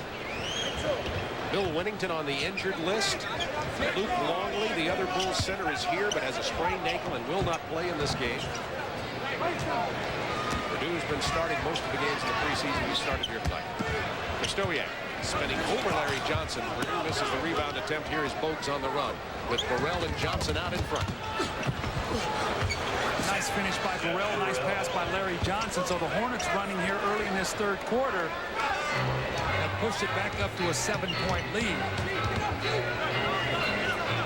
8-2. Hornets run this quarter. Well, they're really going to Krystkowiak inside against Larry Johnson. I think hope maybe pick up another foul. He had 2 fouls in about a minute, or even quicker than that in the first quarter. Yeah, in a half minute. 4 on the shot clock. Do the Bills know it? Pippen knows it. My goodness. Scottie Pippen. He is says hand check this. He is such a sensational player. So many years played in the shadow of Michael Jordan. Last year really vaulted to the forefront. Unfortunate he had the incident against New York, because I thought it really tainted a wonderful season for Scottie Pippen. Muggsy Bogues missing from long range. Harper releasing quickly. That's where Harper is at his best, leaking out on the fast break and getting the layups. That's when he was at his best in Cleveland and also with the Clippers. With Craig Elo and Harper and Mark Price for a 3-guard rotation in Cleveland, I thought they were going to win a championship. So did the people in Cleveland. You see what's happened with the injuries to that team. Brad Daugherty's now hurt. Decimated. Purdue has 9 rebounds. Armstrong. He has a nice stutter move around Muggsy Bogues. Off the glass. Nice play by B.J. Armstrong, and the Bulls have pulled to within 1 point with 7:59 to go in the third. And Charlotte's going to get a 20-second timeout. The Bulls on a 6-0 run. Nice fast break here by the Charlotte Hornets. Larry Johnson takes it to the basket. Pippen comes over, the unselfish play to Scottie Burrell. And then Scottie Pippen, recognizing the clock winding down, takes the ball to the basket. Again, no one there to be able to block shots. Scottie with a very strong finish. And then B.J. Armstrong, the little stutter dribble. You see Muggsy straighten up and BJ with a nice little kiss off the glass. BJ now with 8 points. He's only taken 5 shots in the game, so I look for him to be a little more aggressive on the offensive end. They need him to throw up, 17 to 20 points, I think, to be successful on this year's team. In the preseason, and sometimes these stats are misleading, but the Bulls had only 3 players averaging double figures. The Hornets had 8 averaging double figures. Well, you can just see the Bulls are a team that's going to be seeking offense as the year goes on. Their defense is going to have to sustain them until guys get acclimated to running this triangle offense. A lot of new faces. Parrish defended by Purdue. Backing in strong. Hook shot. Ball for the Chief. Oldest player in the NBA at 41. He'll be playing about probably 20 minutes a game, maybe 25 minutes when Alonzo Mourning starts at center. Sometimes they'll be playing Parrish, Mourning, and Johnson at the same time. When he's at his best, he'll be in the last 6 minutes of the game when you can move Alonzo Mourning to the power forward position. Bogues, what a steal. And the basket. I mean, he just completely ran around B.J. Armstrong to steal the ball out of the other end. You can imagine what Charlotte can be like defensively with Parrish and Mourning on the floor together. Kenny Gaddis about to win for Charlotte. Ron Harper traveled.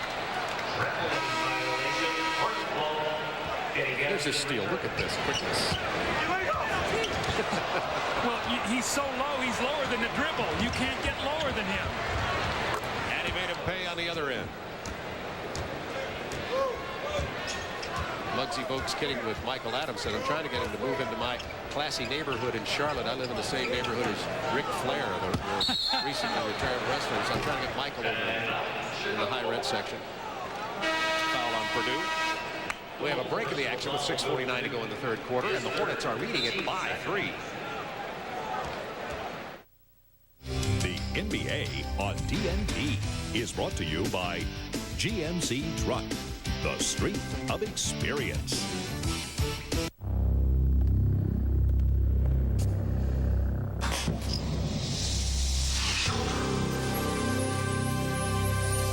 At GMC Truck, we built a reputation for truck strengths. A considerable advantage that also comes in this handy take-home size. Sierra from GMC Truck. True story. Yeah, me and the Warriors in the locker room skipping practice. Zoom, shooting hoop, me and Mullen. Fast break, me and Hardaway. Zoom, behind the back pass. Me and the boys dogging it. Zooming along, playing the game. Zoom, in walks Coach Nelson. Busted. Unplugs the game. Yo, Don, bring it back. Yo, Don, bring it back. NBA Live 95.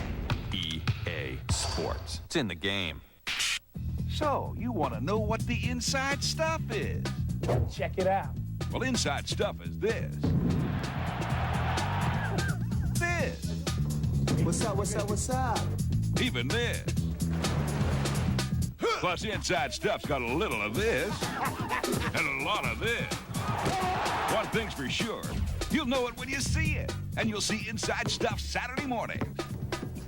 NBA Inside Stuff. Get with the program. Well, Michael Jordan's hitting about 280 out in the Phoenix Fall League and training baseball. The Bulls have been well, they're going now into their second year without him, and look at the difference. Point totals, defense, differential, wins. Well, I think the real dominance is point differential, and it's because the Bulls averaged 8 less points or 10 less points a game. Now, their defense was better. You say why? It's because they really slowed the tempo of the game down. Their field goal attempts came down. The average win went from 62 to 55. Now it's going to be life without Mike Pax, Bill Cartwright, and Horace Grant. Wow. And we'll have to wait to see what happens as this season sort of unfolds. And will there be a new Bulls star emerge? Armstrong and Pippen are really the stars now. That's an offensive foul against Charlotte. You know, we really should talk about Muggsy Bogues. Michael Adams had a great second quarter, but Muggsy Bogues has come in this quarter, given the Charlotte Hornets a real spurt. In a game with 32 turnovers, Muggsy Bogues has none, and he's led the league in the last 5 of 6 years in assist-turnover ratio. Purdue gets it off of that triple post. to Scottie Pippen. Burrell fouls him, picks up his third, and Pippen will go to the free throw line. Interestingly enough, with all the fouls that were called in that first half of play, not many free throws shot. Well, how about 12 in the first quarter by both teams, and since that point in time, in the second quarter, no free throw attempts by either team. So the fouls came down. Neither team took advantage of the early bonus situation, and that was something that I thought Chicago might really cash in on. They were shooting free throws the last 9 minutes of the first quarter. Yeah, this is the Bulls' first free throw since the first quarter. Numbers on Scottie Pippen tonight, only 2 rebounds to go to 16 points. I think Scottie's in for a monster year. I think quietly he's dealt with the possible trade. He's dealt with the 1.8 seconds. He had a lot of little distractions last year, and I look for him to have a great season this year. It'll be Bulls ball off the free throw miss with 6:35 to go in the third quarter, and the Bulls have pulled to within 2.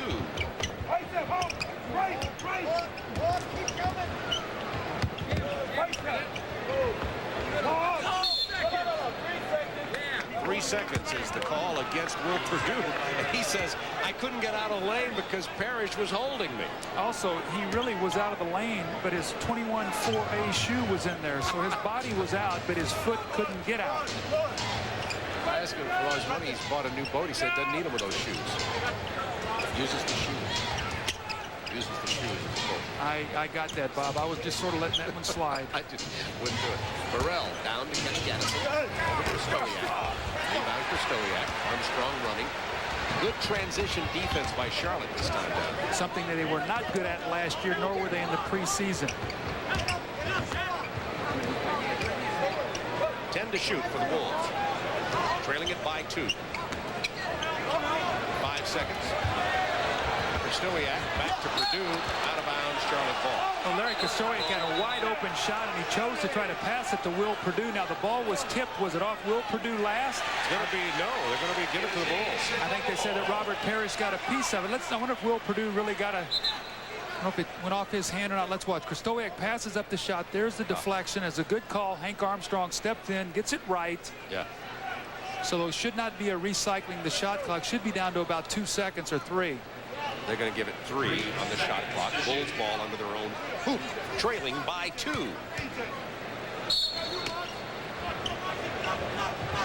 Armstrong, catch and shoot. Outlet to Bogues. Look at this little guy pulling to shoot the ball. Krystkowiak playing strong at the power forward here in this third quarter. Harper stutter step drive, and he's fouled. Well, Hersey Hawkins has really struggled to get going tonight, Bob. 4 points in the game. He's shooting 1 for 5. They really need him with Lonzo Mourning being out to provide them some offense. Here's a look at tonight's GMC scoreboard. The first Friday of regular season action in the NBA. The Indiana Pacers, I think they'll win the Central Division. The Lakers leading Detroit.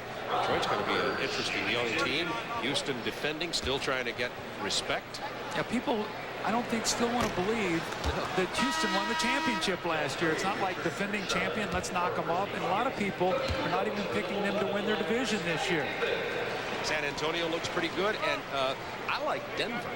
If Denver can get healthy, they really had a major injury with LaFonso Ellis went down. They really need him. But if he can come back, Jalen Rose has played very well. They've added Dale Ellis. They've got some veteran players. And how about Mutombo to be able to anchor your defense with? It's going to be a good team. We have several other games on our TNT schedule this year. Tony Kukoc has played 11 minutes previously, has no points so far in the game for Chicago. Only attempted 1 shot. Burrell is fouled by Kukoc, who tried to step out on him. But Tony has a major weakness. It's that he really doesn't get down and move his feet on defense. He wants to play with his upper body, and he plays straight up. And Bob, it's like any other sporting event. Whatever you play, you've got to bend your knees. That's where all your power comes from. And you've got to be able to slide your feet. And that's where he really struggles. Hornets by a point. 5:15 to go in the third quarter. Trying to free Del Curry up for that baseline jump shot. Got a hold on Ron Harper. That's his 3rd personal. Bob, this is a 1-point game, and it's so quiet in here. This is so unlike the Chicago Stadium. It had so much ambiance and noise and atmosphere and all that. It's just so quiet. It's much more like a concert hall or a symphony hall. Not the same as the old building, that's for sure. I doubt they'll call this place the Madhouse on Madison Street, although it's a beautiful facility. It is beautiful. I mean, this is state of the art. I walked in, it was so different, just the feeling being in this building. Harper wants to post up Muggsy Bogues. They will not get him the ball. Look at him, just wants the ball. So finally, now they're going to double team and they force a turnover, it looks like. 4 seconds on the shot clock. Bulls will keep the ball with 4 on the shot clock. You know, it's not easy for the Bulls if they really run through that triple post offense to just make quick adjustments. Harper finally gets the ball, misses the jump hook. Larry Johnson rebounds. Harper is 2 for 10 tonight. Now that's continuing his offensive struggle that he's had all preseason. And both of his baskets have been layups. Gaddison at center against Purdue. The motion passing game from Charlotte Hornets trying to free up their outside shooters. Shot clock winding down once again. Gaddison power move inside. See the clock running down. 4:08 to go in the third. Hornets by 3. See Gaddison coming off the bench with Parrish, Michael Adams, really, and Del Curry really gives them 4 veteran players now that they can go to for 82 games. That's going to really, really help them during the course of the year. Here's the Armstrong. Has it punched away by Bogues.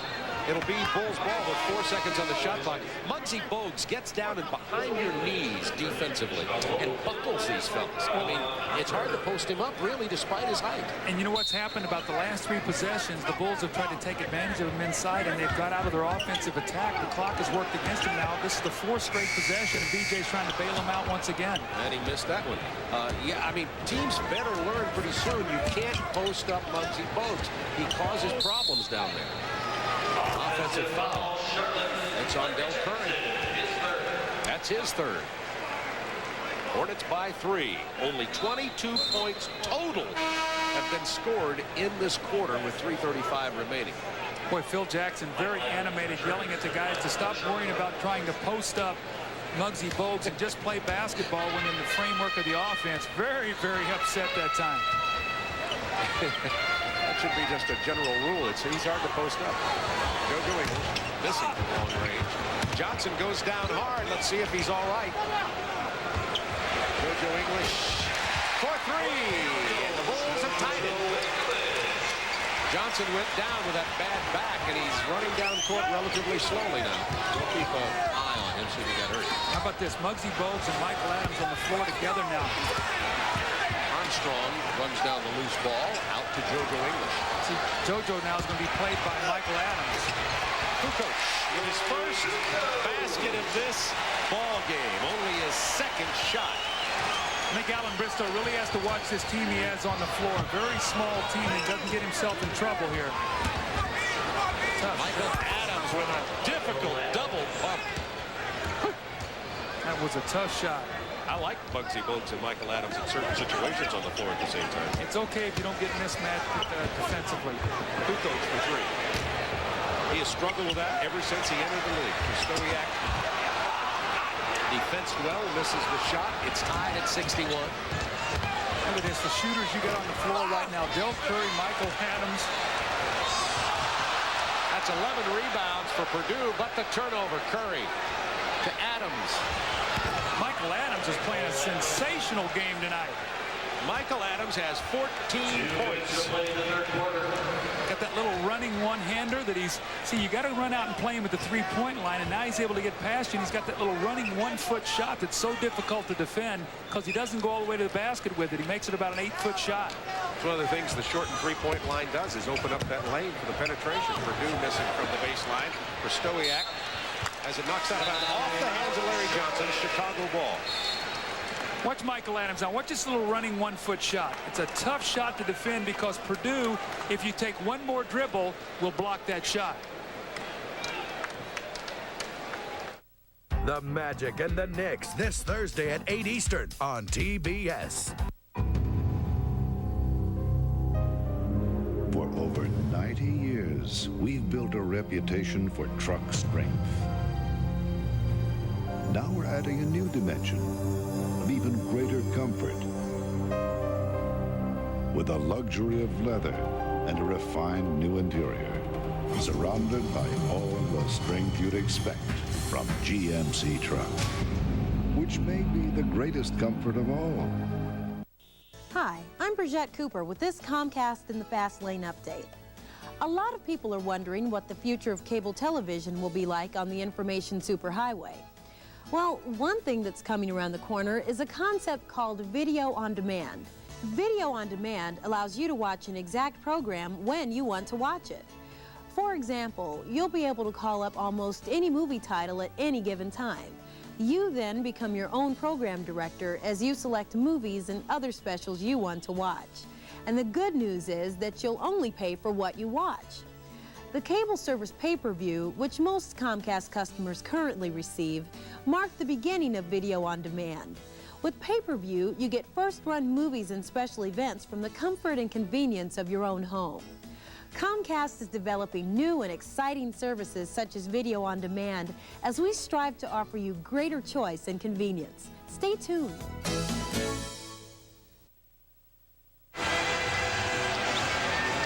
The Bulls brothers performing here at the new United Center, but I'll tell you what, the crowd just doesn't get in it with the raucous kind of feeling they had across the street at the old Madhouse. It may be because the place is so pretty, people don't want to be rowdy. Very comfortable in here. You can sit back and get a little lazy if you're not careful, especially if there's not a lot of action to cheer. And right now, the Bulls have not been crisp for most of this game. A lot of turnovers. Last year, the Bulls averaged only 15 turnovers a game. Tonight they have 21 already, and we only have a minute 39 remaining in the third quarter. So they're looking at possibly a 30 turnover night. If they can win this game turning the ball over like that, it would be a very positive thing. Greg Foster, Steve Kerr check in for Chicago, along with JoJo English, Pippen, and Kukoc.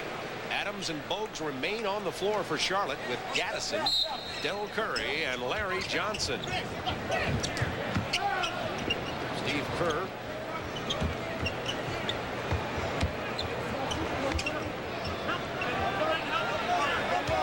Scottie Pippen trying to get the isolation move. Got an illegal defense called on Larry Johnson as he backed off Kukoc. That's the straddle, the free throw line that we talked about. Larry Johnson went below the free throw line. The rule this year is the minute you do that, it's an automatic illegal defense. Now watch Larry Johnson, number 2 at the top.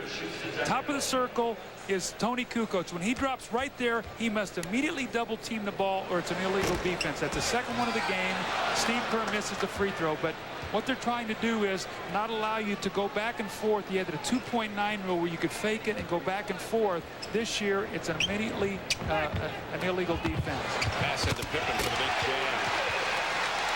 Tied at 63. Scottie has 18.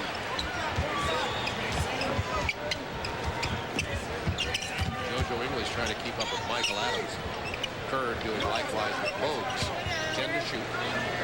Pippen matched against Curry, tried to take away his outside shot. This is a tough matchup here for Tony Kukoc now. 3 to shoot. 2 would have counted. Loose ball foul. Larry Johnson over the back of Tony Kukoc. That's 4 on Larry Johnson. Wingate checking in for the Charlotte Hornets. Muggsy Bogues will sit down.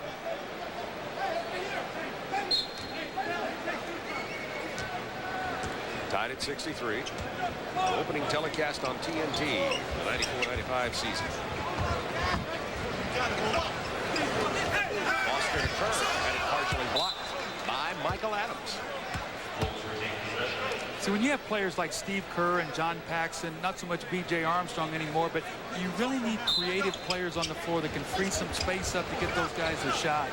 JoJo English with elevation, couldn't get it to drop, and Wingate off to Adams. Look at that knifing pass to Curry. No one protected the backcourt. JoJo English took the shot, and Steve Kerr must rotate back. He did not get there. Del Curry, the recipient of the fast break, to put him up by 2.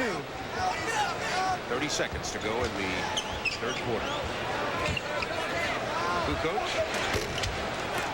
See, that's a bailout by Tony. He can get a better shot than that. Larry Johnson has 4 fouls. If he puts it on the floor, Larry Johnson's going to let him go where he wants to go because he does not want to pick up the 5th. 10 seconds to go in the quarter. Charlotte waiting for the last shot. See if they can get Curry a three-point shot out of this.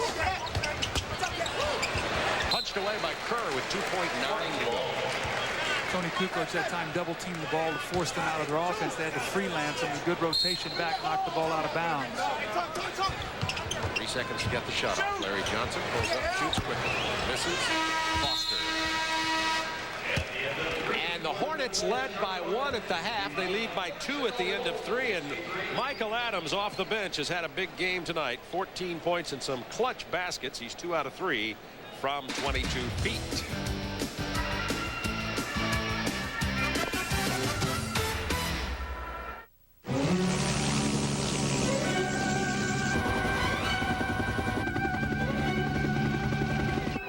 Dear Diary, today it's sunny and noisy.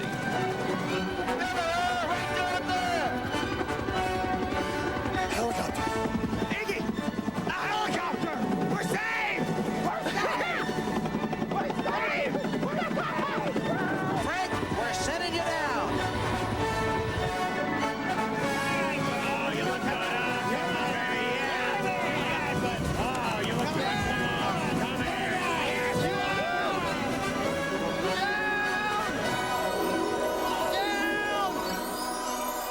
Hey, what are you looking at? For the great taste that won't fill you up and never let you down, make it a Bud Light.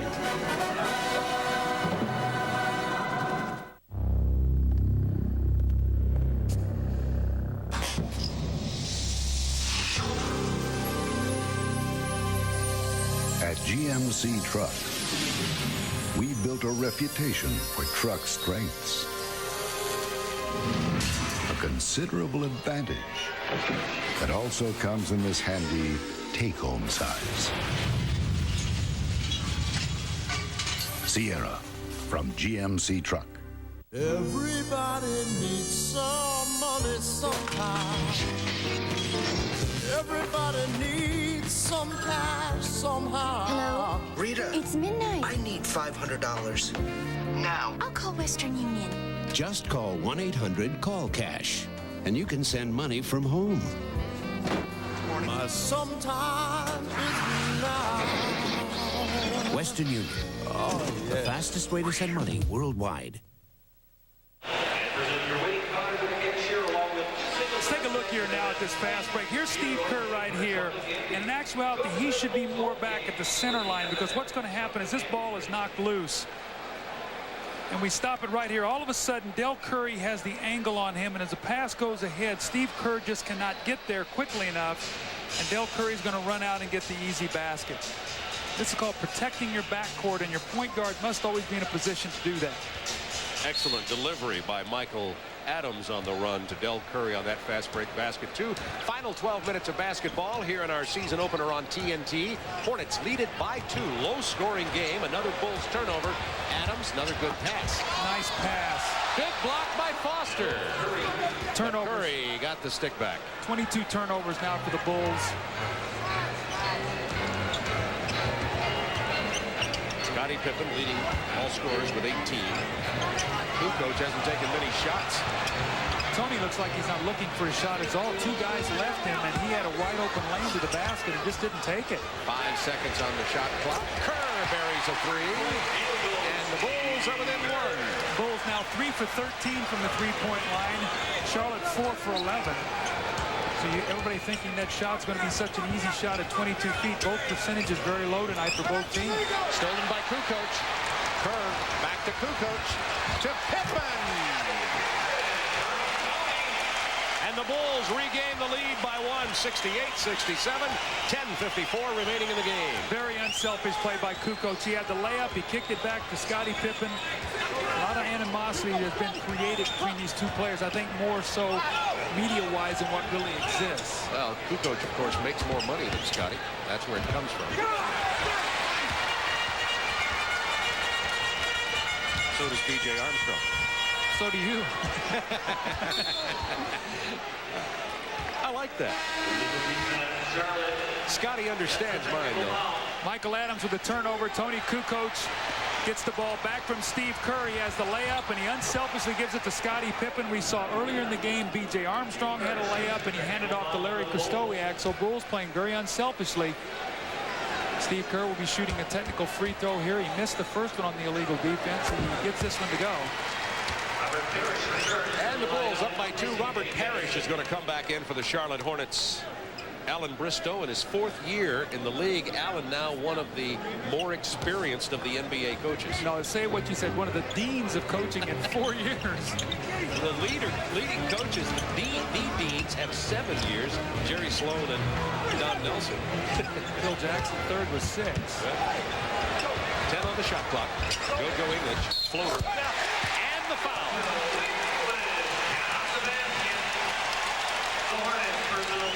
Del Curry rotates out against JoJo English, and he runs straight at him.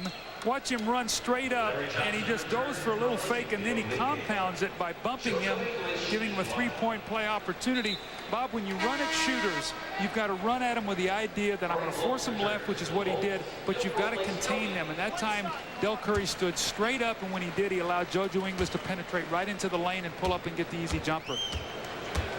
Opportunity for a 3-point play from JoJo English. He cashes it in, and the Bulls now have built a 5-point lead on a 9-0 run, all scored by the bench. Well, the bench was suspect in the first half when they only shot 2 for 13, or well, excuse me, 3 for 12. They have provided a nice lift off the bench, mostly JoJo English. So they have been very high on this young man for the last couple of years. Here's a chance for him to step in and really play well. The foul is on Foster. Larry Johnson hard to the hoop. Blocks the guy who kept it alive. However, it went out of bounds and will belong to the Charlotte Hornets. Oh, the difference in this Charlotte team without Alonzo Mourning. Well, they can't rebound, they can't get any second shots, and they can't patrol the lane to block any shots inside. So if you look up, they're trailing by only 5, and they've been just murdered on the offensive boards. 9:50 to go in this game. Burrell back in. Larry Johnson, he's pinned underneath the hoop, can't get a shot away. They're giving the ball to Chicago. Larry Johnson wanted to hear a whistle, didn't. Larry's playing with 4 himself, by the way.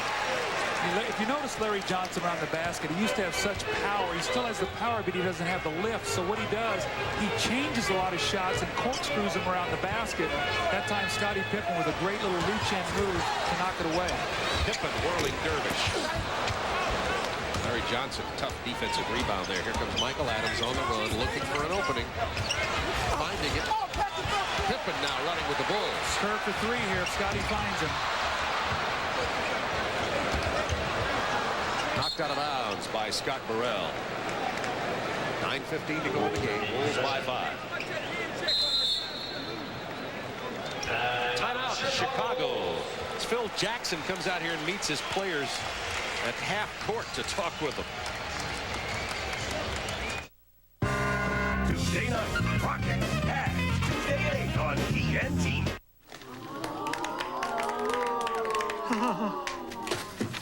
It's been our observation that people don't necessarily like the idea of getting older. It's a gut be gone. Roy just loves his. In which case, we have a suggestion. Ta-da! Now make a win. A 175 horsepower Fountain of Youth. The 94 Isuzu Rodeo. Practically amazing. Only I can make my game better. It's my name on the jersey. And my game is my responsibility. Your education is your responsibility. The ball's in your court. Get an attitude, a positive one. Put the time into your homework. Attend your classes. And raise your hand once in a while. I know what you're thinking. It's a lot easier to shoot a ball than to study for a test. But at least I know the capital of Montana and the temperature water freezes. Stay in school. It's your best move. Oh, Helena and 32 degrees Fahrenheit.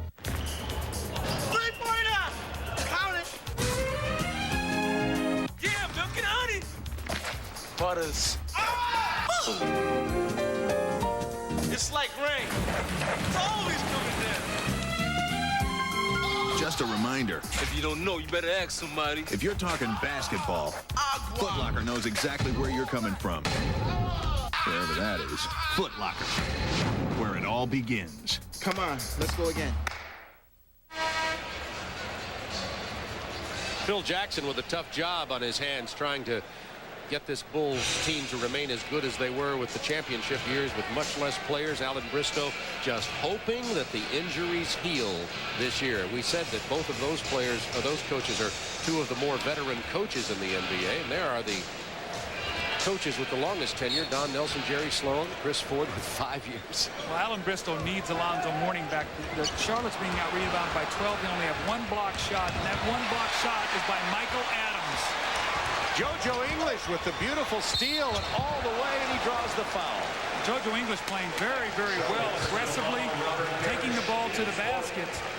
And one thing he can do is he can make some outside jump shots. Del Curry, 1-on-2, tries to take the ball behind his back. He's picked by JoJo English, who then takes it the other way and draws the foul, so he'll go to the line to shoot 2.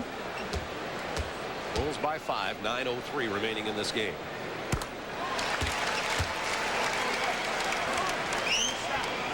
Wonder what the reviews will be from fans and the media tomorrow here in Chicago with the first regular season game at the new United Center. Well, if they win, they'll be good, and if they lose, it won't be so good. But I think the one thing, Bob, is that this building will get its own personality through time. I mean, the Chicago Stadium was a place that had so many great athletes, both in hockey and basketball and all the sports that were played in there, and this building has not had that opportunity yet to give me personality.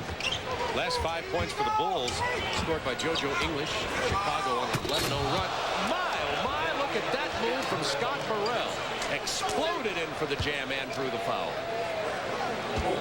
That was flashes of the brilliance that we've seen from Scott Burrell from time to time in the last couple seasons, but Corey Blunt lets him go right, and here's Foster trying to get the block, and Scott Burrell with the power play, and they needed this badly. A three-point play that brings them now back within 4 as they've gotten behind by 7. Full court pressure from the Hornets. They bothered the Bulls earlier with this. But all-court player Scottie Pippen can come out and solve that about any time he can get the ball in his hands. Bulls really spreading the floor here offensively. Look for Steve Kerr to try to come off a screen. That's a 4th shot by English. Corey Blunt, big offensive rebound. The reverse doesn't fall. Ball belongs to Chicago. Just can't get a rebound. Bob, that's going to be the disaster as we see New York beat Boston by 13.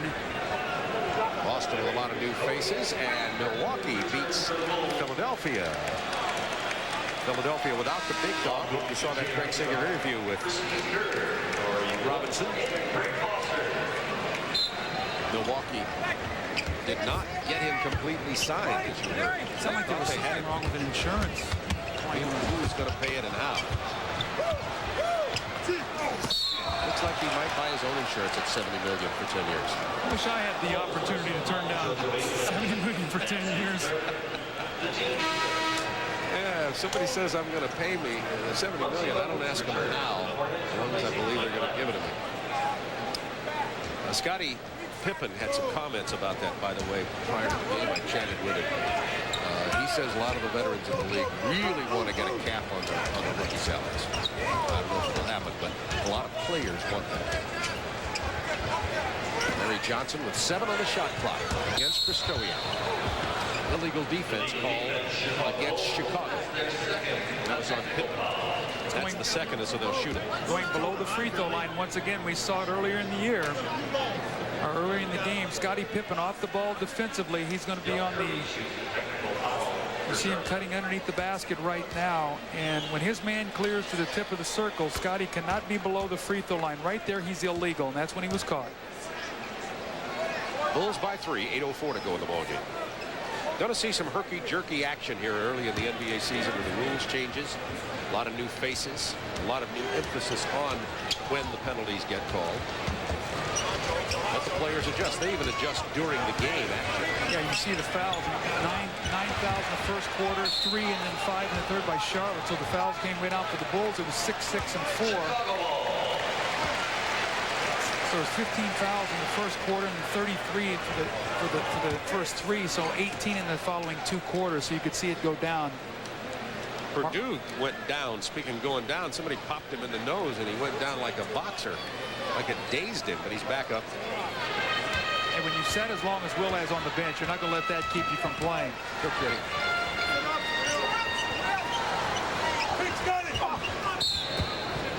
It's an offensive foul on Will Purdue. He moved on the screen. Again, the emphasis on screening and setting good screens this year is going to be watched. We've already seen about 3 illegal screens called tonight. Bulls by 3. Purdue now with 4 fouls. 9th offensive foul in this game. Unusually high.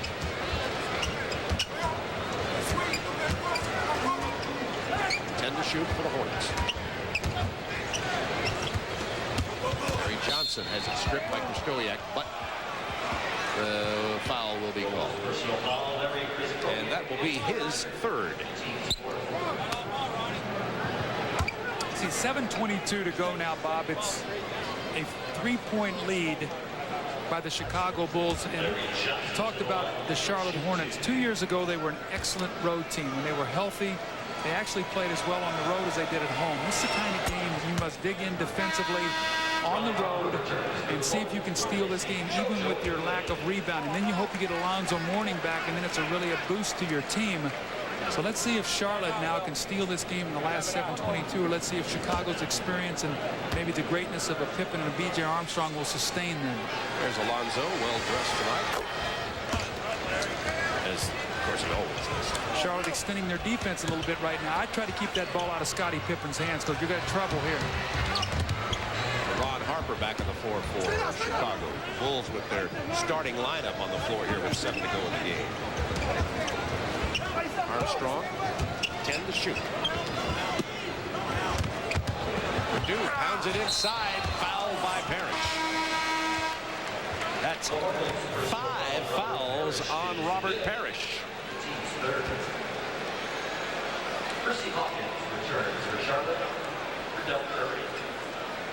So Robert Parrish in foul trouble here. He has only 5 points tonight, too. I really look for Chicago to try to free up B.J. Armstrong in the last 7 minutes. He's only taken 7 shots in the game, has 8 points, and again had his career high against Muggsy Bogues last year, 28 points the first game this season. Let's see if they try to free him up. Normally he and Pippen will be the 2 guys that will try to carry them in the last 6-7 minutes now with Michael not here. Let's stop the action and award the ball to Will Purdue. He hit both free throws. Has 10 points and 11 rebounds in this game. Parrish has only 5 points, 5 turnovers, and 5 fouls. Purdue has played well here tonight. Bulls are up by 3.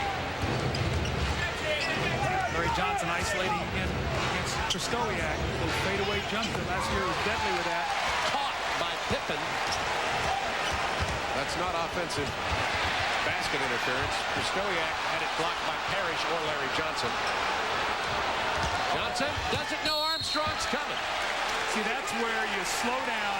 Larry Johnson was going to gather himself to dunk the ball, and that's where you got to go strong because you know the defense is coming in behind you. So it's a great foul by B.J. Armstrong. Krystkowiak sneaks behind the defense, but Robert Parrish comes over and gets the block, and then the good outlet pass, he throws ahead.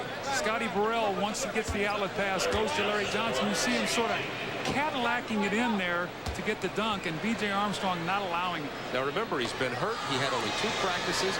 Larry Johnson is not in great condition, and you can really see it there. And I agree with you completely. It's like he was gathering himself to get enough lift to be able to finish that shot.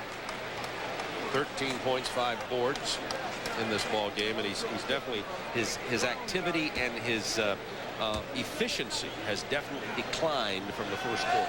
I mean, let's see if Kenny Gaddison will be in for the finish also too. When I talked to Alan Bristow today, he said I got to get 96 minutes out of Larry Johnson, Parrish, and Gaddison. I don't know if I can do that or not. Looks like Larry Johnson's starting to limp a little bit. He's played 28 minutes tonight. Yeah, and Scottie Pippen just left the floor and went to the locker room. We'll find out why in just a moment. Pippen off the floor, Kukoc on there. 8 on the shot clock for Chicago. Harper pretty move inside. 6 minutes to go in the game. The Bulls by 3.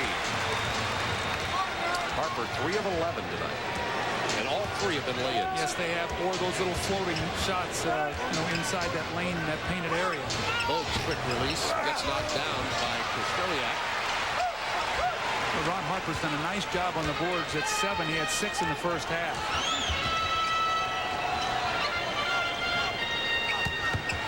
Armstrong from Purdue. I think they're going to go to B.J. Armstrong. He can come off screens and get shots against Muggsy Bogues. Bulls lead by 5. 80-75 with 5:30 to go, and Armstrong has 10 points. Tom, let's talk about taxes. As good as you are at maneuvering through difficult terrain indoors, the Isuzu Rodeo suspension system is at maneuvering outdoors. Become one with the mud. Experts have recently begun recommending mud baths for the relief of stress. Become one with the mud. Heck, we've known that for years. The 175 horsepower Isuzu Rodeo.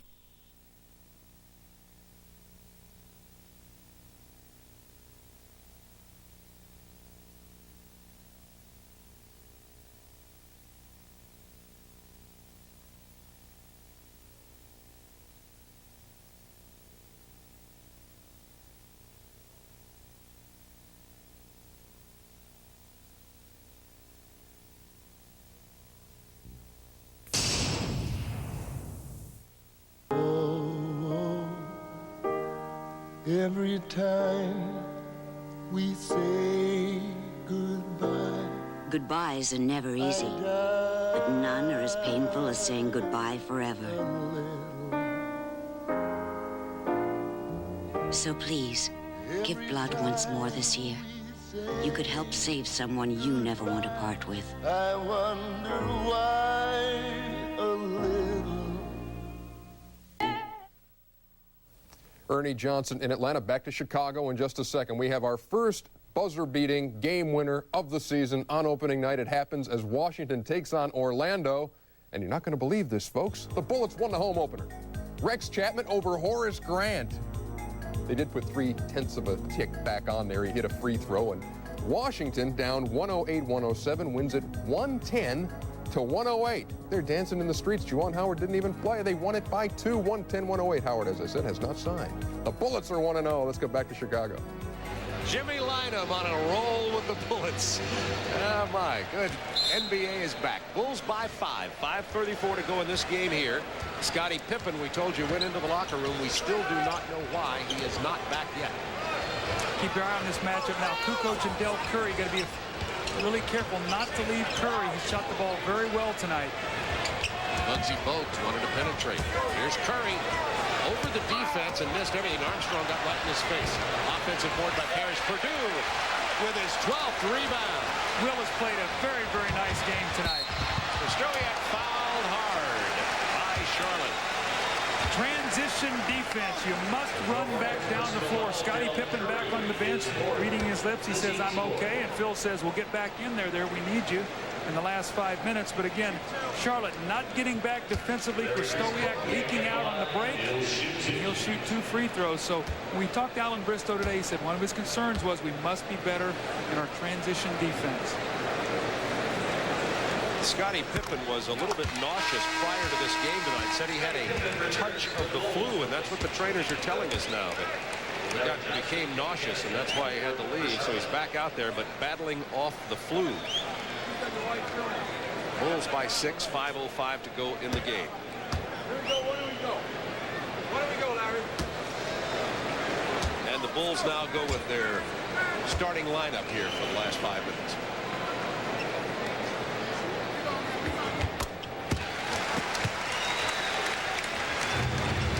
Leading by 7.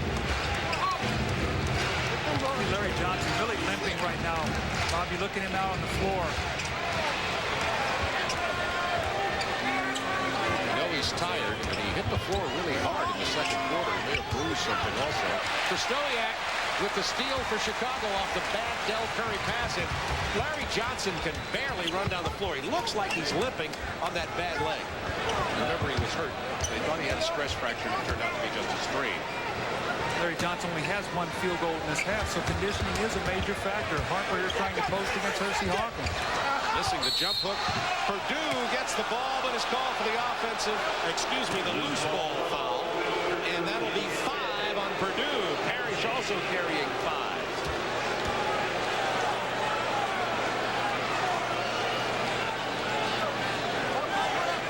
Will Purdue having to go a lot of extra minutes at center as both Luke Longley and Bill Wennington are in street clothes tonight. Wennington on the injured list. Longley still trying to recover from his sprained ankle. That's Luke Longley on the right, and Judd Buechler you saw there on the left, who's the forward, also on the injured list. Hersey Hawkins, 4 points tonight, 1 of 5 from the field. Last year had his career low in all the numbers. He shot 33% from the three-point line, 46 from the two-point line, averaged only 14 points a game, adjusting to the passing game offense of Charlotte. And tonight he has been completely taken out of this game with only 5 field goal attempts in 26 minutes. Down to 4:25 to go. 5-point game. Charlotte will extend the defense. When in doubt, get it to Scottie Pippen. Usually the press breaker for them. Hey, 53! Pippen defended by Hersey Hawkins. Pick from Krystkowiak. Long range shot from Larry. Kukoc can't get the rebound to go. You don't want to leave this man right there in transition. He'll pull the trigger on the three quickly. Doesn't get it to go. The Bulls with a, quote, small lineup on the floor now. No true center in the game for Chicago. And Charlotte's matching it. They're taking Kenny Gaddison out of the game. Larry Johnson will be their center at 6'5". Burrell, their power forward. They have Hersey Hawkins, Del Curry, and Muggsy Bogues. This is the 6'5" and under league right now for Charlotte.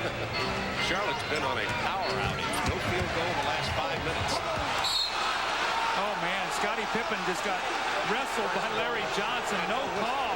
They gave the turnover to Pippen instead of him drawing the foul. Yeah, you had insult to injury there. Not only you get the no foul, but you get, it's three-pointer. You got a technical foul. And remember, there's a 3-second violation, but remember, it gives me a chance to point this out. This year, if a three-point shooter is fouled, he gets 3 free throw attempts. We've seen every other rule tonight. We might as well go with that. It looks like Indiana with a close win over Atlanta. Atlanta trailed most of that game, came back to make it close. Got the Omni in Atlanta. And 48 turnovers in this game tonight.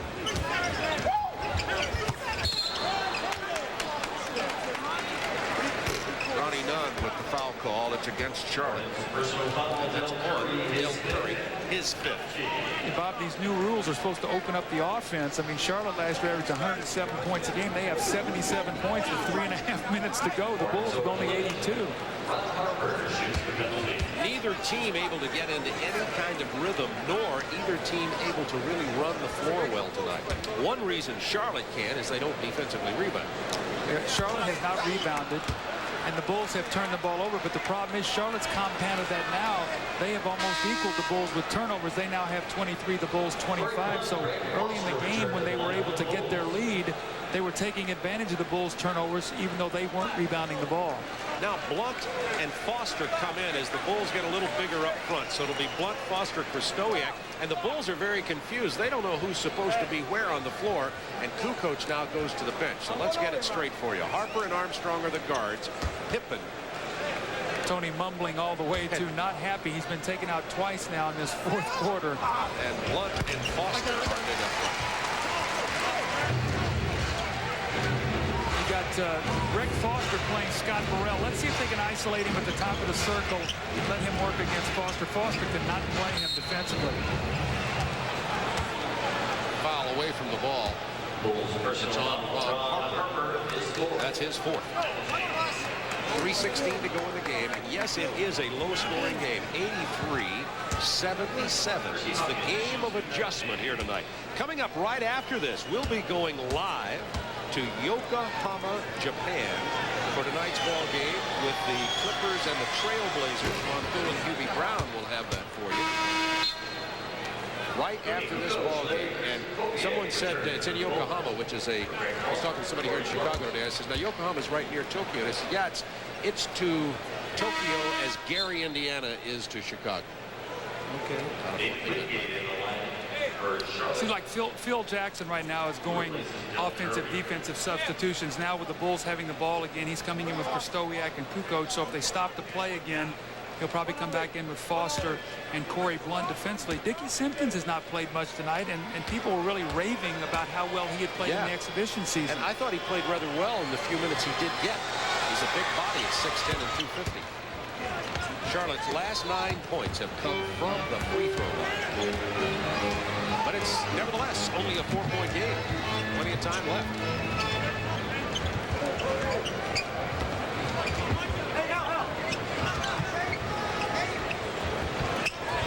On the shot clock, trying to post Pippen. 4 on the shot clock. 3. Tough shot by Scottie. Krystkowiak is fouled. Again, Larry Johnson just could not keep Krystkowiak off the board, so Krystkowiak's activity and Larry Johnson's lack of conditioning is going to put him on the line now for 2 free throws. This is, again, Bob, at crunch time, and I know I've talked about this the whole night, but you've got to be able to rebound the ball, and Charlotte just can't do it.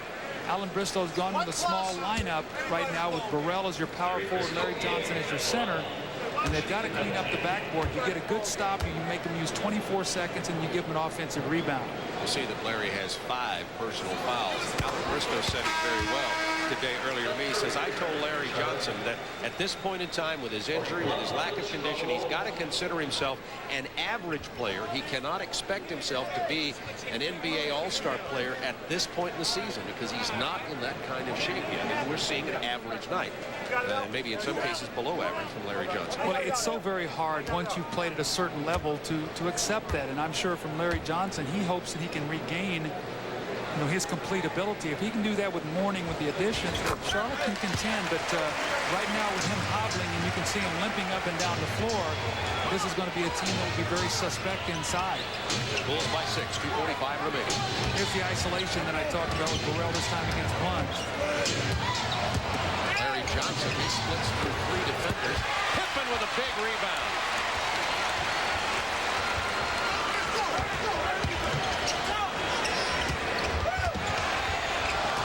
Kicks the ball back up. Armstrong tried to call a 20, and they didn't give it to him. I remember last year, a lot of players flying out of bounds with the ball would try to call the 20 and get it. They're not going to give it to them this year. Well, I like that because that was a possible change of possession. BJ had no place to go.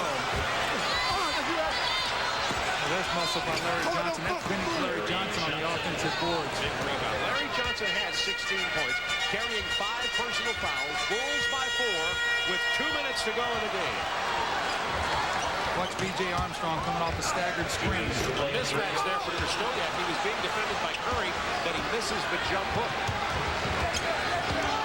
See if it comes back with Michael Adams, too. With Muggsy Bogues offensively. They might go offensive defense with those 2 players. Larry Johnson double team. Double clutches. Loose ball foul. It's on Chicago.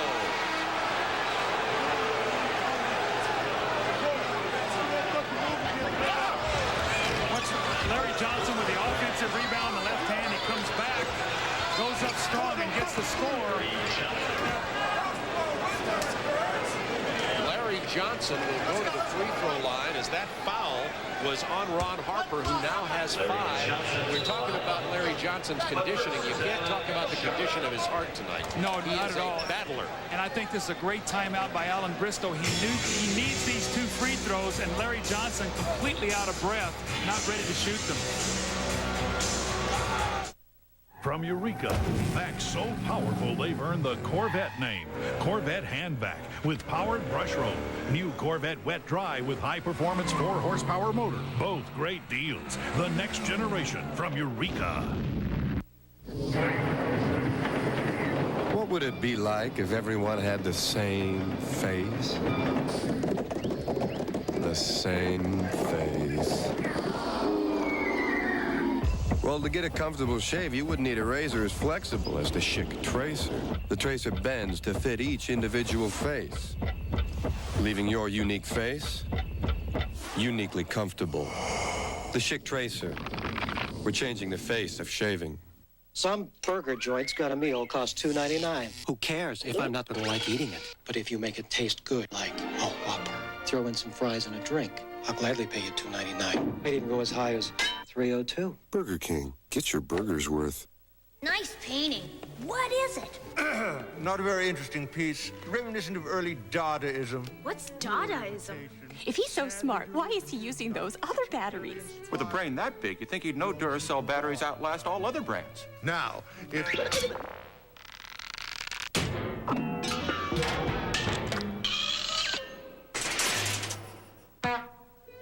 You're right, Mom.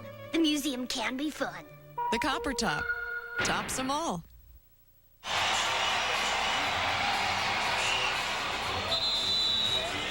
Bulls by 4 with 1:40 remaining in this ball game, carrying 5 fouls.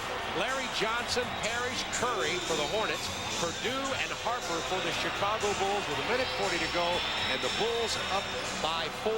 Larry Johnson, after a brief respite, goes to the free throw line. I think you made a great point, though. You cannot question Larry Johnson's heart. Here's a guy who doesn't have to play tonight. It's the first game of the season. He's been out with a stress reaction in his foot. He wants to play. He wants to be out there.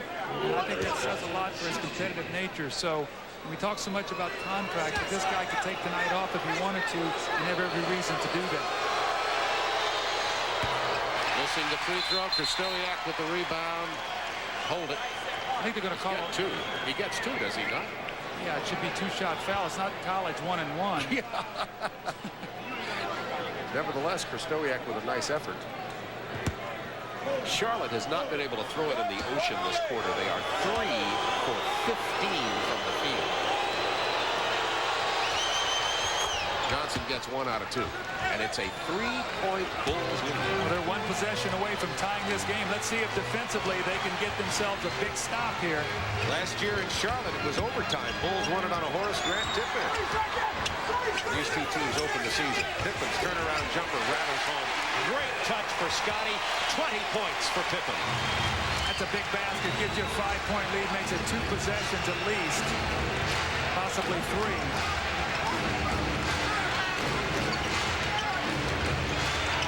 Bogues darting about, looking for an opening. Finds Morrell. Misses from long range. B.J. Armstrong, big rebound. Outlet to Ron Harper. 1 minute remaining. Bulls up by 5. Armstrong with instructions to Kukoc. Armstrong with 7 on the shot clock. Wave it off. Loose ball foul. Wingate was pulled down by Harper, and that'll throw him out of the game. That's 6 for Ron Harper. Big effort tonight for Harper, particularly rebounding in his debut with the Chicago Bulls, but he's had trouble scoring. It's a loose ball foul. We're going to keep our eye on Ron Harper as he flashes in underneath. Boy, it looked like to me that Wingate was just falling down there. Ron Harper upset. That would have sealed the ball game with 49 seconds to go. Instead, it gives Charlotte new life. If Wingate can make both of these free throws, they're once again 1 possession down. Harper, as I said, good effort tonight, was 3 of 12 as Wingate misses a big free throw. Here's a look at that controversial call again. Now keep your eye on Wingate in the defense in the purple. He just fell down. He just fell down, and Ronnie Nunn, I think, got a little confused thinking Harper hooked him. For this final 49.2 seconds, Purdue has checked back in for the Bulls, and Parrish is on the floor for the Charlotte Hornets. Wingate gets 1 out of 2. It is a 4-point Bulls lead. So you talk about free throw shooting. Had they made all 4 of their free throws, it'd be a 2-point game right now. That's how important it is to make free throws in the last minute and a half of a ball game. Now Michael Jordan made a living off of it. 10 to shoot. Pippen splits the defense, loses the ball. Belongs to Charlotte. 31.3 seconds in the game. Hornets timeout. 27 turnovers in this opener.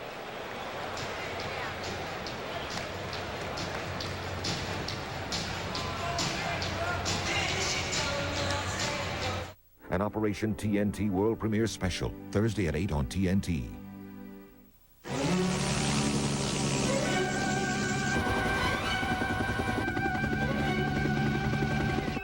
Dear Diary, today it's sunny and noisy.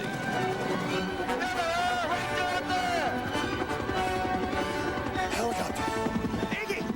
A helicopter! We're saved! We're saved! We're saved! Frank, we're sending you down. Oh, you look good. Oh, you look good.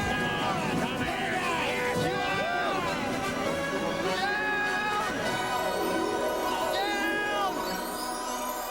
Hey, what are you looking at? For the great taste that won't fill you up and never let you down, make it a Bud Light.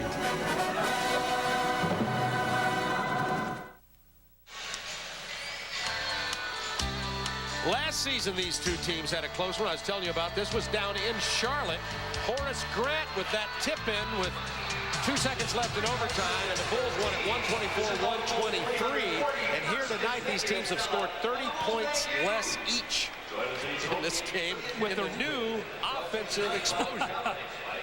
Well, it's not been a masterpiece the way they guys have handled the balls. We see Alonzo Mourning on the sideline. It has not been a masterpiece in any way. And this is one of those teams, whoever wins is going to survive this.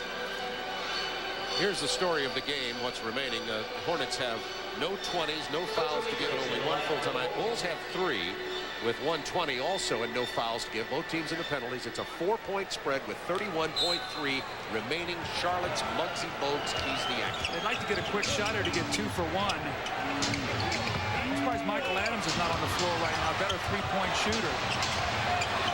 Curry right in the face. Pippen pausing to change his shot, and then Kukoc got in the face of Burrell. The foul on Charlotte.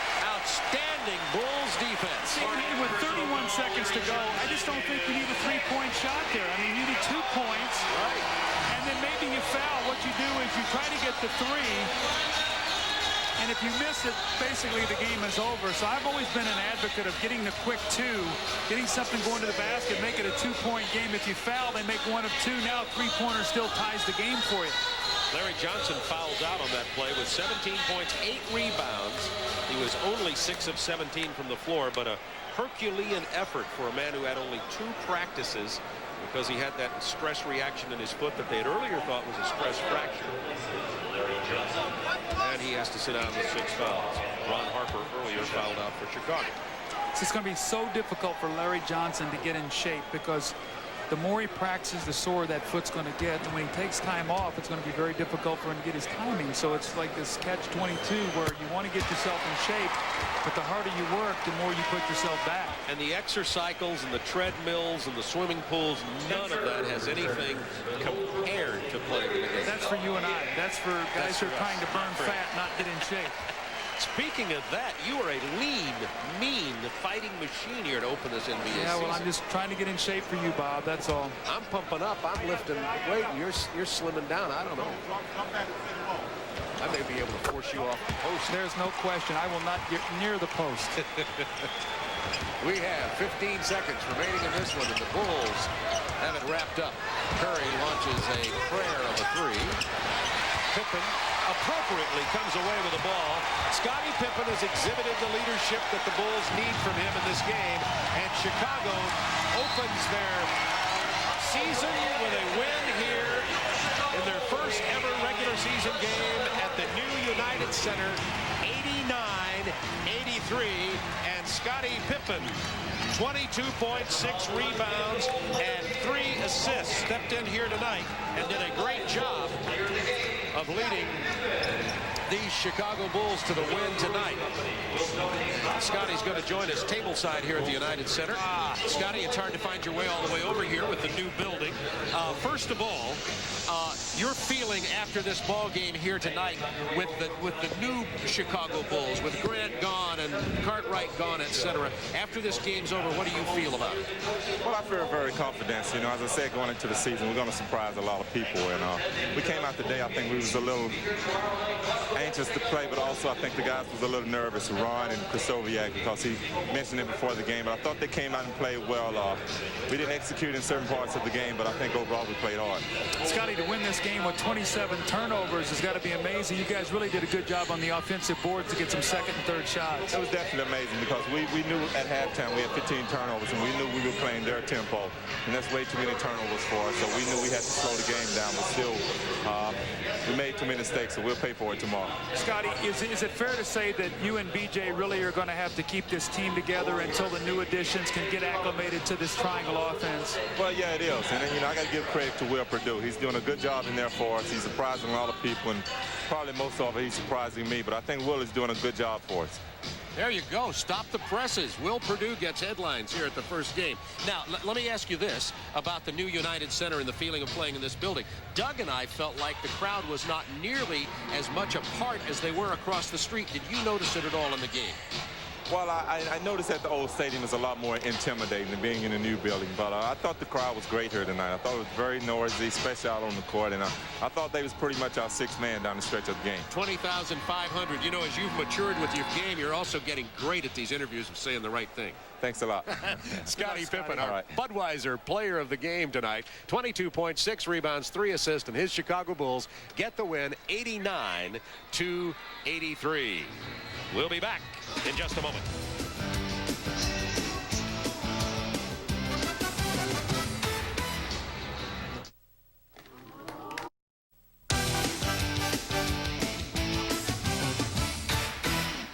All right, Ernie Johnson back at you from our Atlanta studio. Chicago's 89-83 win over Charlotte, one of 6 finals so far on opening night.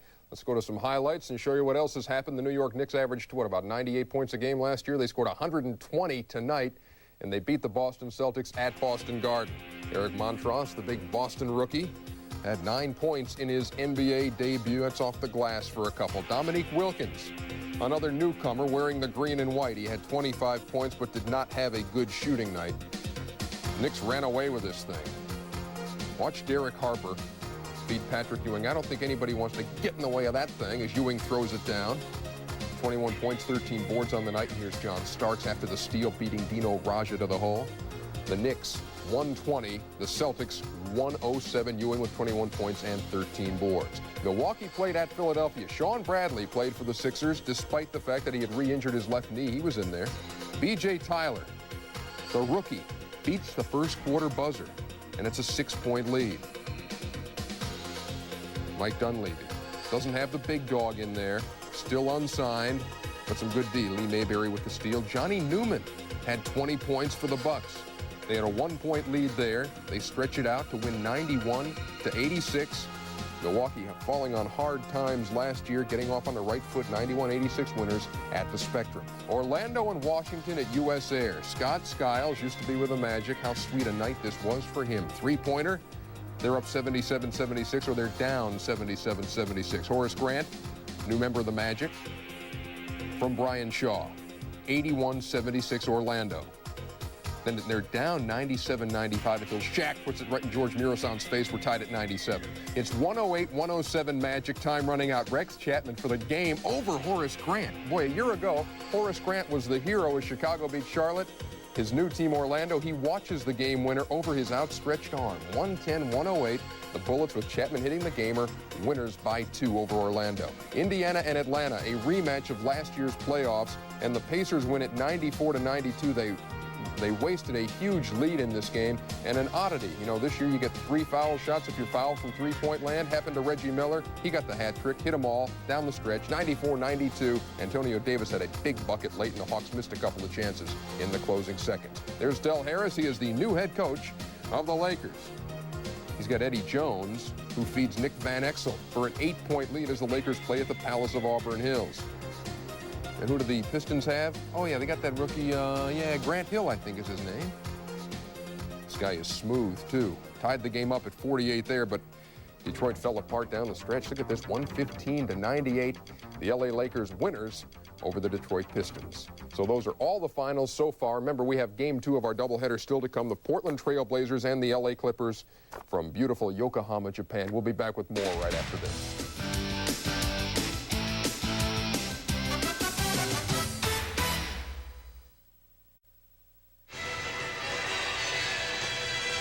The Chicago Bulls get their season opener win here at the new United Center, 89-83. Scottie Pippen had 22 points, Krystkowiak 14, Armstrong 12, and Will Perdue with 10 points had a game-high 12 rebounds, and the Bulls really out-rebounded Charlotte all along. Charlotte couldn't throw it in the ocean from the floor in the fourth quarter.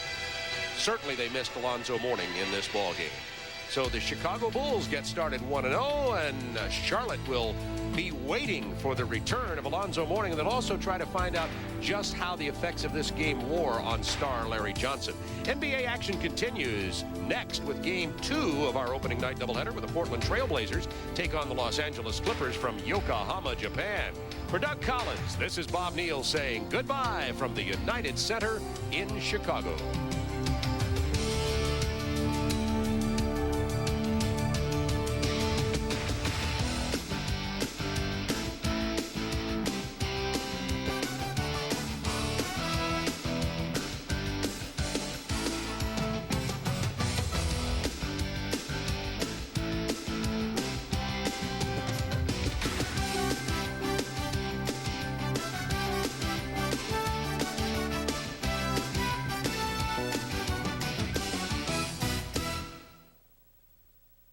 Nobody ever worries about what